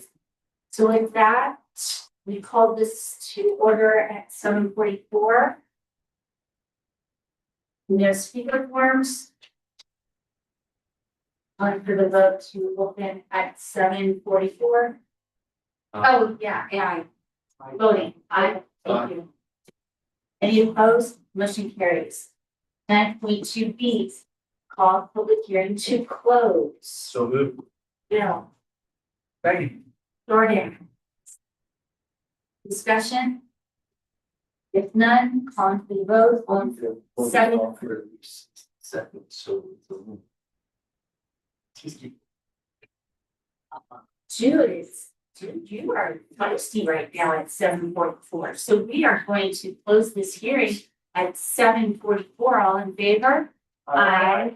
Any opposed? Motion carries. It's 7:45 now. Jordan? You too. So okay, so moving forward. We're now at 10 point. Moved it past 10.1, 10.2, governing board members reports. I'll just go first. I'm gonna go really quickly because I know it's late. I want to thank all of our community organizations across the mountain. From fire station to all the rotaries, women's clubs, Optimists, and Rent Scholarship Council. Over $153,000 was given out at senior scholarship night at River High School on May 19th. So we don't have, we've got that. Next, we have a lot of events, closing activities, and grade carnivals. We have Mountain High School graduation June 10th at, it's 3 o'clock. 3 o'clock. And then we have Rim High School / Rim Virtual Academy on Thursday, June 11th. 5 o'clock gates open at 3:30. If you're on Highway 18, please, during that time, you're gonna have some fun there, trying to get to go across 18, so I would avoid it during that afternoon. And I'm really excited for everyone, for our retirees. I want to thank them again for all of their service. I know they've gone, but just, and there's some that all of my kids have had, and I'm going to miss their faces. So personally, makes me sad. Some of them, I used to lost one of them. She has been an amazing person for my kids as a counselor. So excited to close out the year. So that's it. Thank you. Next, Bill. Just want to thank everyone, especially our administrators and all the work that you're doing as you conclude the year. And you know your work's never done, so, but thank you. And as you say goodbye to students, there's a little bit of emotion that goes along with that. So, and I join our president in appreciating our retirees. Really, it is sad to see some of them leaving, but we celebrate with them. Yeah. So, you're ready for next year. Jordan. Looking forward to graduation. Jordana. I'm gonna be a little bit more verbose, but I'll keep it short. Keep it 8. Come on, Chicky Mama. No, just kidding. So I appreciation as well. There are a couple things that I do want to mention in addition, and again, as far as the retirees, I worked alongside a lot of these folks. Kids have them, so I won't continue on there, but I want to express appreciation to Mr. Keaty and to Mrs. Marshall. Last week, my daughter did finally get a chance to be able to come up on the mountain and fly the Mars helicopter twin. I want to apologize to Mrs. Marshall and to Mr. Keaty. It was a lot of on again, off again, on again, off again. I think we went through 3 or 4 different days, and finally I inked it on Memorial Day, on Monday, the day they had off. The next day was Tuesday, a snow day, and then on Wednesday, my daughter and Jeremy came. So Paulina and Jeremy were welcomed. It was a beautiful day, but I don't even know what kind of chaos we put them through. So they really pulled it together. Thank you. Even when you're off, supposed to be off, it didn't happen that way. So at the high school, the Nicholas, Mrs. Nicholas really did a phenomenal job of making sure the PAC was available. The students were engaged. I love that Mrs. Scopin also, because it was all very thrown together at that point. Mrs. Scopin was gathering teachers, to be able to bring their students, and there were some students that were a part of the special ed program, 2 girls in particular, that were so incredibly knowledgeable and ended up hitting up Helena for full time during passing period between 3rd and 4th period. And possibly, the reason why Paulina came, let me back up. She works on Skyfall, which is the Mars helicopter program that 2028 is going to be sending up drones to go to Mars. So she's one of the project leaders for her company AeroVironment, which is partnering with JPL with NASA to be able to send these Mars helicopters up. So she's one of the team leaders for their AeroVironment. She brought up the twin to the helicopter that is currently on Mars. Was able to present and actually fly this $1 million piece of equipment at RIM, and then went over to Hoffman and got to pass along some of the RIM was wonderful. Hoffman, these elementary kids were so incredibly knowledgeable, and you understand for Paulina's partner who came out, Jeremy, and they worked together. He's her mentor at the company. He was one of the 2 people at AeroVironment who went to the Smithsonian when Ingenuity was put into the Smithsonian. So there were 4 people, 2 from JPL, 2 from AeroVironment. Jeremy was one of the 2 people who was basically honored at the Smithsonian. So he was a pretty high-powered individual who was blown away by our Hoffman students. He's done several of these presentations, and he said the questions they got from Hoffman students was so extraordinary in terms of knowledgeable and really interested in the program. So Hoffman showed really well in terms of having that question and answering. One of the things that both Paulina and Jeremy were really surprised and blown away by too is when the kids walked in, they immediately went into rows and they created an aisle sitting on the ground in the multi-purpose room without any guidance. They just naturally did that. So Mrs. Marshall gave, as a thank you note that she and the kids made. I don't know if it can be seen on video, but it's very apparent the aisle that was created and the rows that were made. And then they stayed in that formation. Whenever kids started getting excited, there was some like shushing that was going on. They were immediately pulled themselves together. The teachers were majorly engaged. And it was just it was just beautiful. It was a fantastic day. And the Hoffman kids showed really well. The high school students did as well. It was not as much of an interactive program at the high schools and the PAC, but it was great. It was phenomenal. So thank you everybody who made that happen. Additionally, I wanted to mention briefly, there was a write-up that we received this morning and my computer timed out regarding the HAFTRA sealage program. So Jessica Mazeka sent this out for HAFTRA as the nonprofit that applies sealage to all of the elementary schools. The total students that were screened at the beginning of the school year in our small school district was 894 students. Dental screenings, all free. There were 51 emergency referrals that came out of those screenings and 149 non-emergency referrals. With those referrals, understand that the students were provided paperwork to take back to their families to show how they can get these services for free. Additionally, there was 344 students who were referred to for our orthodontia. I don't think that was a free referral. So just making full disclosure. And then over the course of the next several months, there were 434 sealants that were completed on students for free, all of this for free. So it was amazing. The cash value of those sealants was $30,380. And again, these services were all provided to our elementary students by volunteers. It was phenomenal to volunteer on those days, and just wanted to make sure that we gave a shout out to HAFTRA and the volunteer dental hygienists and dentists who made this possible. So thank you. Good stuff. Just gonna change though. Okay. Next, we have 10.3 Superintendent Dr. Paul Saviano. I'll just highlight one of our actions has been building, trusting community relationships. That's been a board goal. We've done a lot of work on that. I just want to highlight for the third year in a row, the district office partnered with Rotary to recognize staff members at the Mountain Community Recognition event. And I want to thank MJ for hosting that event, did a terrific job. And it was an outstanding event at Thousand Pines. And it was last Thursday night. District honorees brought family members, Whiteside brought quite the crew, okay? And they spoke about their contributions to the district as they were honored. The following staff members were honored.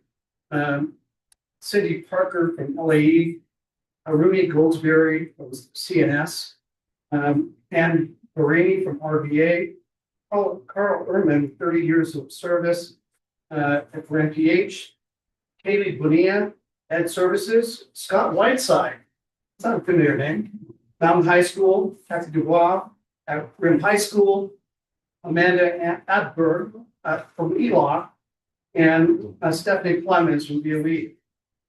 Additionally, the San Bernardino Fire Department honored Rim High School CTE teacher Brian Leidner for his work in successfully preparing students as first responders for deployment. Several have been deployed from that program. All honorees were provided with certificates from Senator Chilla Fowles and Supervisor Don Rowe's office.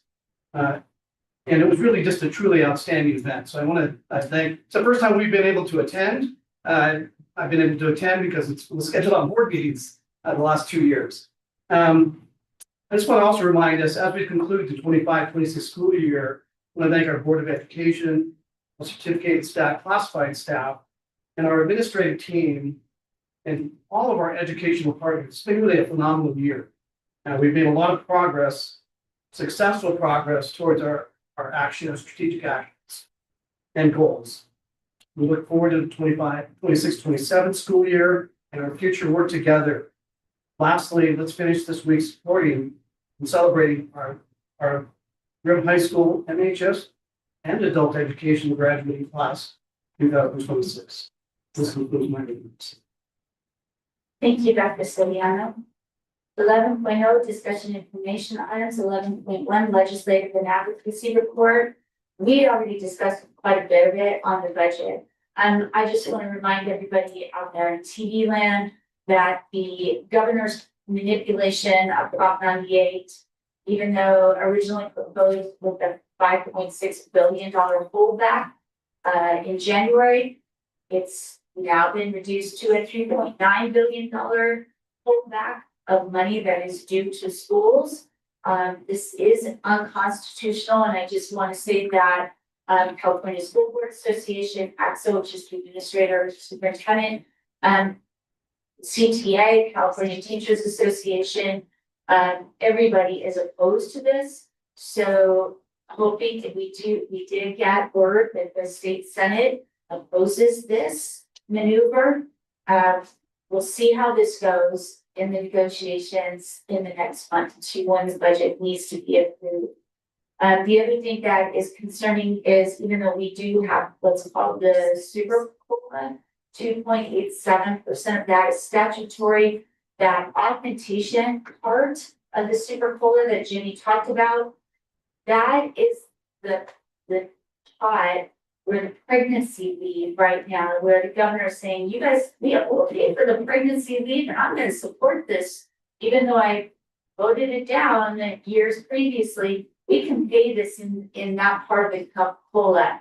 And that's, to me, disingenuous. If you're going to support a bill, fund it properly, and don't take money out of Prop 98 and education to fund something. I have no problems with the pregnancy leave. It is not the bill. It is the action to fund it that is problematic. The other thing is I'm really excited, like Jimmy is, and I'm sure everybody else, is the increase to special education, hoping that maybe the federal government will also step up and increase that. And I understand from the conversation coast to coast with Congressman Multi that there is kind of a receptive nature from Congress to increase special ed. So maybe we'll have a really stellar year next year. We'll see. And there is money for all of the different, there's increases in all the pots of money, ELOC, discretionary block, all of that. So that is great. So, but because of the uncertainties with the holdback and other pieces of this budget, we're not going to, and the process for the budget, the negotiation process that we are in right now, we're not going to know where this budget lands until it's finally approved, because there is always last minute dealings between Assembly, Senate, and the governor's office. So just want to caution everybody. I love, Jenny, that you are, as always, conservative so that we don't overspend. So I appreciate the fact that you're really taking the conservative approach until we know for sure in June, the later this month, like where we're going to land, and then we can adjust. So I appreciate that. I do the CSBA. We had voted just in support of AB 2225, AB 2514, AB 2149, and AB 2202. That is what CSBA is calling SOS for student achievement. Legislative packet. We had voted in support of that packet. CSBA is gathering letters and resolutions to submit to the Senate Education Committee Chair, Senator Sasha Renee Perez. The letter that I gave to you, a hard copy, is the format and their letter recommendation. So this comes from CSBA. I just added our information. Jordan is going to, they want a digital or electronic signature, so he'll send it out to all of us. Their letters that just put in at the bottom for president's signature. I feel like collectively, we do so much advocacy together that we should all sign this together. I think it's more impactful. So tomorrow, if you could watch out for this so that we can get it done tomorrow, there is a deadline for them to collect the resolutions and letters of support, the CSBA, so that they can get it to the chair so that it's in front of her when they have this discussion. Okay, so if you guys could just look at that. Anything else, you guys? Right now, we'll do a bill update later after the bills switch houses, and we'll do an update after the second house has a conversation. I'll just note that California primary happened, and it looks like we likely know that the two folks moving forward for state superintendent and county superintendent. So both will go up on a runoff in November, so there you go. Okay, so anything else? Just making sure. No, okay, so with that, 12.0, discussion action items, 12.1, superintendent, first reading of the proposed model for policy and administration regulation 3311 bids. I need a motion. Bill? Second. Jordan's the second. Discussion? Bill, did you have something? Oh, what? Okay, all in favor, I'm calling for the vote, all in favor? Aye. Any opposed? Motion carries unanimously. And then 12.2, superintendent, first reading of the proposed board policy and administrative regulation 6142.8, uniform public construction cost accounting procedures. Any motion? Bill's the first, second.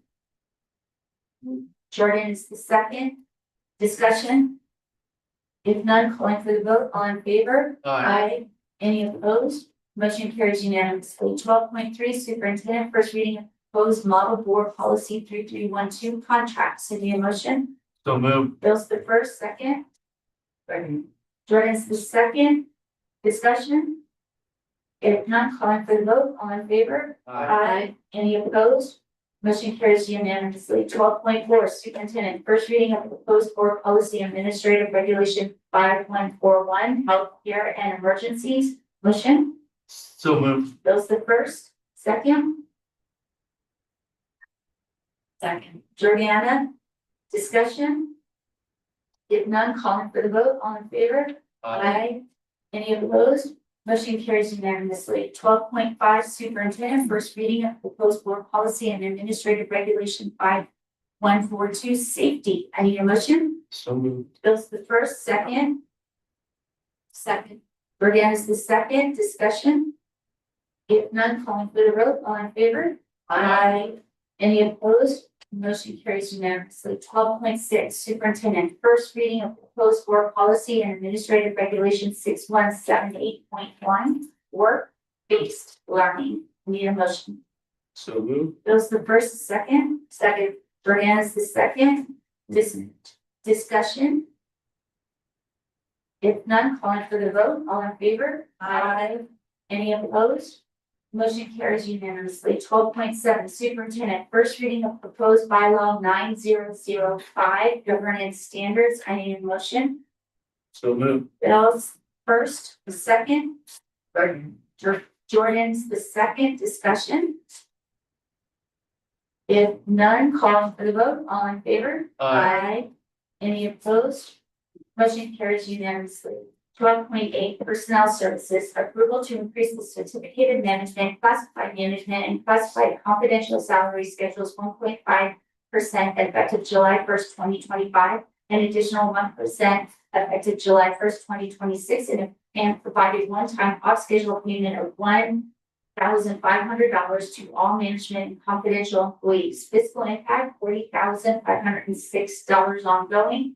$34,695 one time. Budget source unrestricted general funds / personnel / various accounts. I need a motion. So moved. Bill's the first, second. Second. Jordan is the second. Discussion? If none, calling for the vote, all in favor? Aye. Any opposed? Motion carries unanimously. 12.9, business services approval to accept the Clovis Unified School District piggyback bid number 2963 to purchase three 2026 Microbird G5 Ford NSD electric mini school buses from A to Z Bus Sales Inc. for the Transportation Department. That sounds like a race car. Fiscal impact, $244,677.93. Budget source measure, funds. I need a motion. So moved. Jordan is the first, second. Jordan is the second. Discussion. This is part of our grant work that we're going to do. Yeah, so that's the net, that's the net cost of the district. It is a reimbursable grant, so we'll be, we'll pay for the whole thing at delivery, which could take up to 12 months. And then the grant will pay us back. So, and that's the net cost. And then the net is the 248. Yes, and then there could be some extras with the installation of the charging stations, and that was the total that we had at the a couple board meetings ago, that it could be at a range of $250,000. And we're still confident that these buses will work. Well, it's a good test for them. It's a test. It's to find out. And the best part is in talking to people at CSBA, I told them that about the mini buses that we potentially could be purchasing. And that we were going to not drive them up and down the hill, but go on our district roads, and we would get feedback on how they work, because that is the kind of feedback that they need. Because at this time, there's not been really some teeth to move forward with revising the EV bus mandate at all. But as we go forward to like 2028, 2029, that's when there's going to be push, because that 2035 date is right there in the face. And if we can give provable data that of how they're working, and the challenges if we are, that helps in that. Yeah, and also too, we would have, the data that we're going to collect is in our distance for counties for school districts like ours, who are small, but there's also counties that are big that have the same problems. So the impact to how long the charges last, because of the costs, the total costs that the state's using is off the hour charging. So if there's some circumstances that we have to charge them at different times of the day just to make it operational, that'll be an added cost. How do they do with chains? How are they doing on the roads? And Jenny, are these the items that are going to, in order to maintain the warranty, are going to require them to come out and put chains on them? Well, that's a very vague, the answer to that question, we really can't get a definitive answer.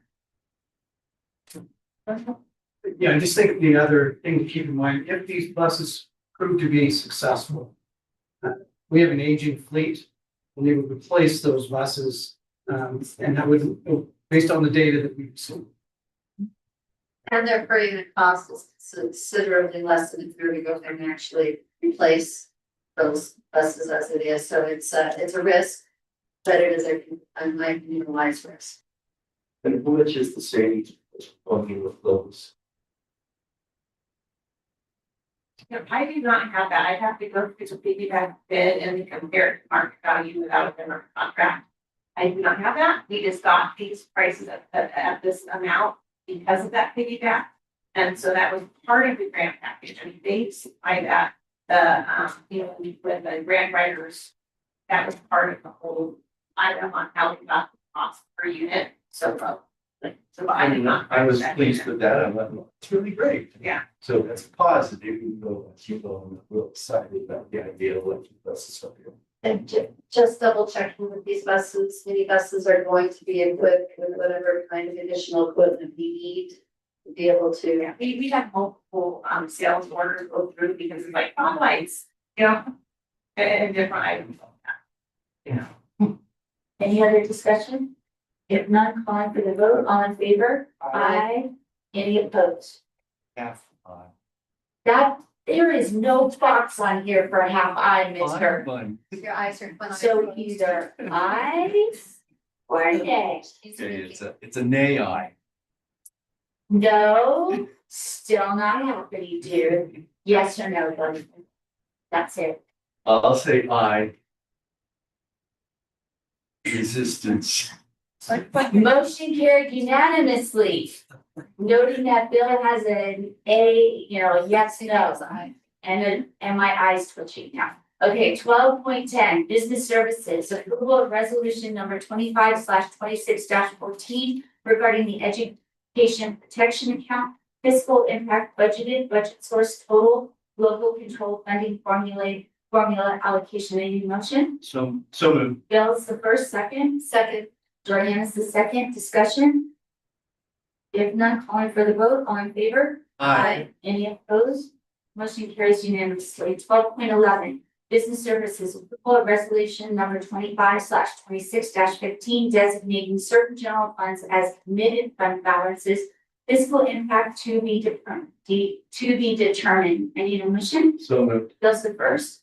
Second. Jordan's the second. Discussion? If none, calling for the vote, all in favor? Aye. Any opposed? Motion carries unanimously. 12.12, business services, approval of proposal from MGT Impact Solutions for a classification and compensation study. Fiscal impact estimated $22,950. The budget source is restricted general fund. Any motion? So moved. Bill's the first, a second. Second. Jordan's the second. Discussion? Can you just say, how will we utilize the information from the study? We've done a lot of hard work and this, I don't want to take a,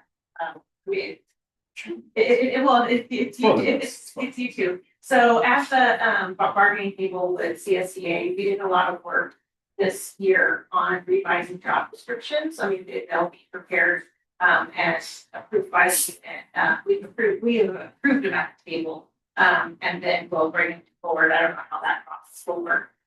To really update, we had some job descriptions in the 90s still, and updated to what the folks are actually doing. So we did that work together with CSEA. And so using those job descriptions now that are all fairly recent and up to date and pretty good, everyone's that might not like what they say on them, but they're accurate to their job duties. And now to correspond the compensation analysis, comparing those new job descriptions with other districts, so we can have a plan on where our routes lie. So. I think we should stipulate that Shannon has to make that presentation. They'll come up, we'll have a different one. Awesome. Thank you. Any further discussion? If none, calling for the vote, all in favor? Aye. Any opposed? Motion carries unanimously. 12.13, business services approval of the notice of completion with Alco Building Solutions with a cow-shaped plumbing replacement district by fiscal impact none. Any motion? So moved. Bill's the first, second. Second. Jordan's the second. Discussion. If none, calling for the vote, all in favor? Aye. Any opposed? Motion carries unanimously. 13.0, consent calendar. Items to be pulled. We need to pull 13.7 and 13.11, please. Any others? Sorry, we do. 13.7. Because we just need to have a conversation and the same thing for 13.11. Real quick conversation. So anything else to be pulled? 13.3. And 13.6. Anything else? If none, Question number 13.4, so when do you want me to ask that? We're pulling 13.4. Okay, Sorry, people, 13.3, 13.4, and 13. 6, 13.7, and 13.11. Any others? No? Okay, with that, we have, I need a motion to approve 13.1, 13.2, 13.5, 13.8, 13.9, 13.10, 13.12, 13.13, 13.14, 13.15, 13.16, 13.17, 13.18, 13.19, 13.20, 13.21, 13.22, 13.23, 13.24. I need that motion. So moved. Bill's the first, second. Second, Jordan's the second. Discussion. If none, calling for the vote, all in favor? Aye. Any opposed? Motion carries unanimously. So going to 14.0, items removed from the consent calendar. We're gonna go with 13.3, superintendent, second reading of proposed model board policy and regulation 3515, campus security. I need a motion. So moved. Bill's the first, second. Second. Jordan's the second. Discussion. I just think it needs to be noted that you first report a threat to law enforcement. It needs to be understood that throughout the district, well, classified, certified staff, if there is a threat, perceived threat, or an observed threat, that you first report that to law enforcement, then you report the district. You don't hesitate and wait to see if district says it's okay. You report law enforcement first. Now, I think that that's the policy. It just needs to be emphasized that that is our policy. Any other discussion? If none, calling for the vote, all in favor? Aye. Any opposed? Motion carries unanimously. 13.4, superintendent, second reading of proposed administration regulation 5113.11, attendance supervision. I need a motion. So moved. Bill's the first, the second. Second. Jordan's the second. Discussion or question. Who's our attendance supervisor? That'll be Mr. Robinson, who's in charge of our SARS and CWA. And what all will you be doing overseeing or are doing already? With the attendance. I'm working with our people specialists of sections. She and I have gone to different SAR trainings time to one sheet and works.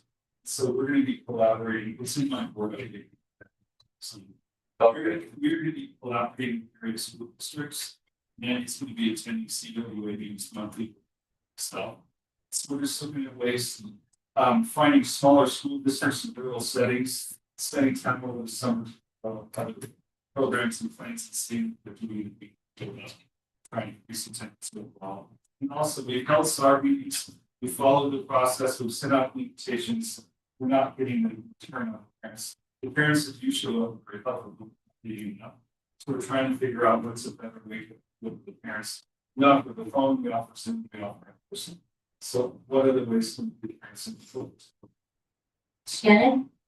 Also, he's been conducting his attendance committees and on Miss Whiteside's board presentation and goal 2 on the safe and positive school climate, Mr. Robinson created that slide with what he's been doing in attendance as well.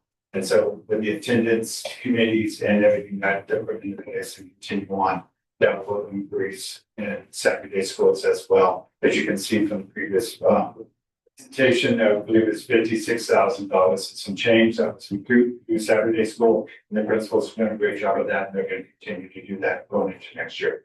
I wanted the committee the comments as well.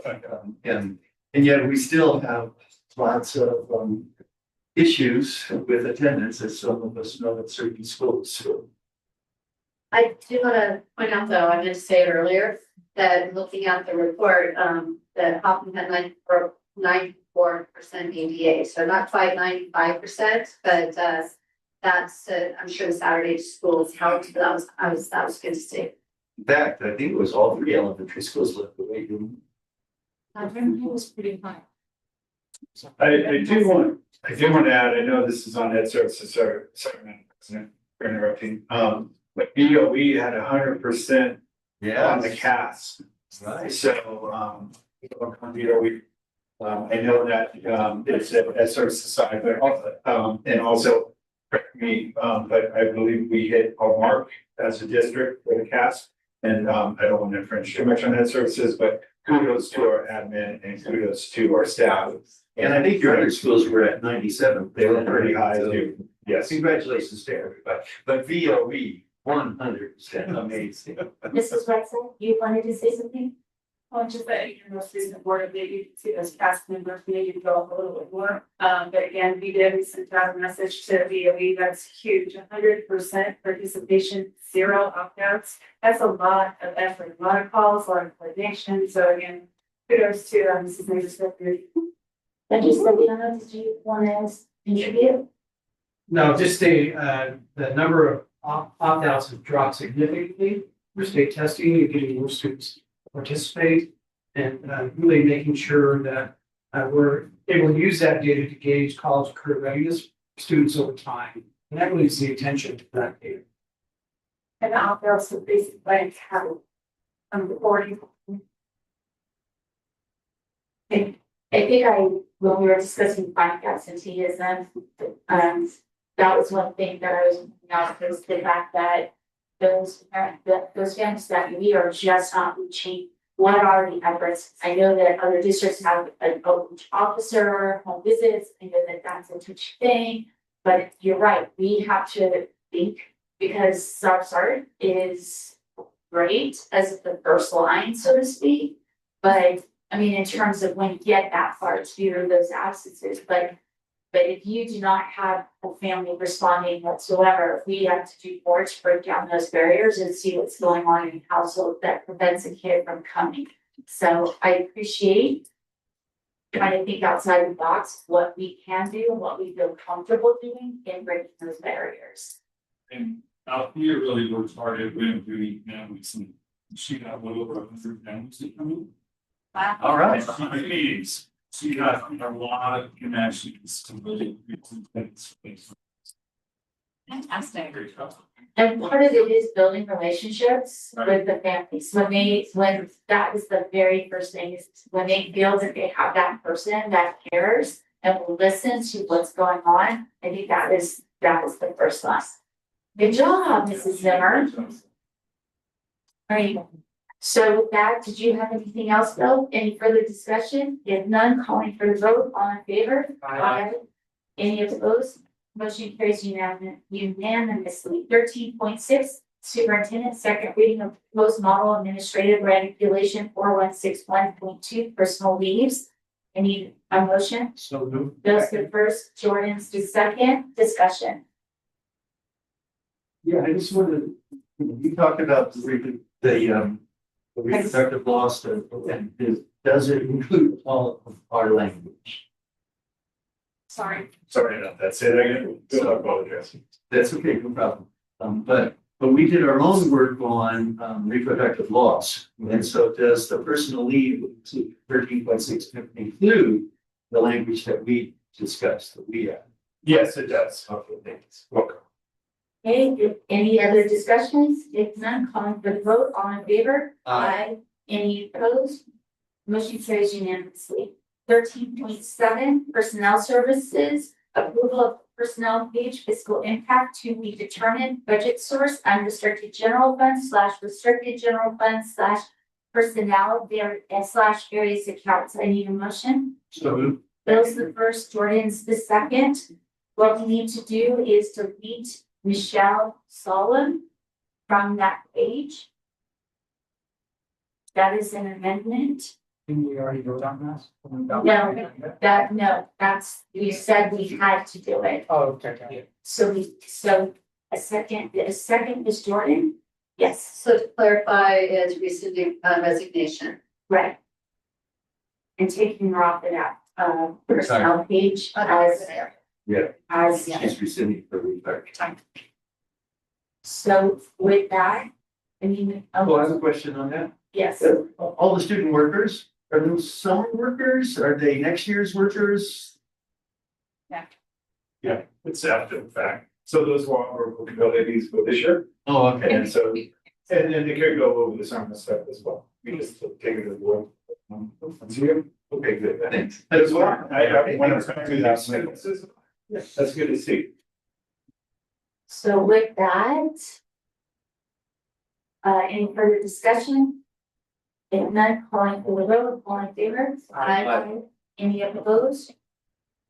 Motion carries unanimously. 13.11 educational services, approval of proposition 28, arts and music grant plans for Charles Hoffman, Lake Arrowhead, and Valley of Enchantment Elementary Schools, Mary Montgomery Intermediate, Wren High School, not Mountain High School, for the 2026-2027 school year. Fiscal impact $485,428. The budget source is proposition 28. I need a motion. So moved. Jordan's the first. Second. Second is Bill. Discussion. So this was Mountain High School is revising their Prop 28 and will be brought back to our board meeting later in the month to approve. So any further discussion? If none, calling for the vote, all in favor? Aye. Any opposed? Motion carries unanimously. So with that, we have 15.0, governance team future agenda items, planning 15.1, 15.1, time for the board of trustees to request agenda items for future meetings. Anything? Anything further to treat? We talked about it, I don't think. Yeah. Awesome. If not, we're going on to 6.0, future meeting days, board retreat meeting, June 18th, 2026, 9 a.m. to 4 p.m. 24740 Down Roads Way, Crestline, California, 92325. Regular board meeting, June 25th, 2026, 4 p.m. closed session, 5:30 open session, same address. So I just want to note that on the June 25th meeting, I will not be here. I will be out of town for my niece's wedding. And Jordana will also not be here because she's going to go to Aruba and then Philippines. No, just Japan. Oh, I've heard so sad for you. Oh, okay. Okay, so that means that Scott, Jordan, and Bill, no one's allowed to. No, Bill. Okay, 7.0 recess to close session if necessary. We do not have to. 18.0 adjournment, 18.1 adjourn meeting. I need a motion to adjourn this meeting. I'd like to adjourn the meeting with appreciation for a couple of them that are moving on to other positions. So Jeremy and Ryan, thank you.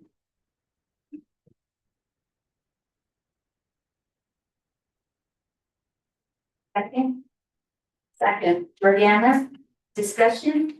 If none, calling for the vote, all in favor? Aye. Any opposed?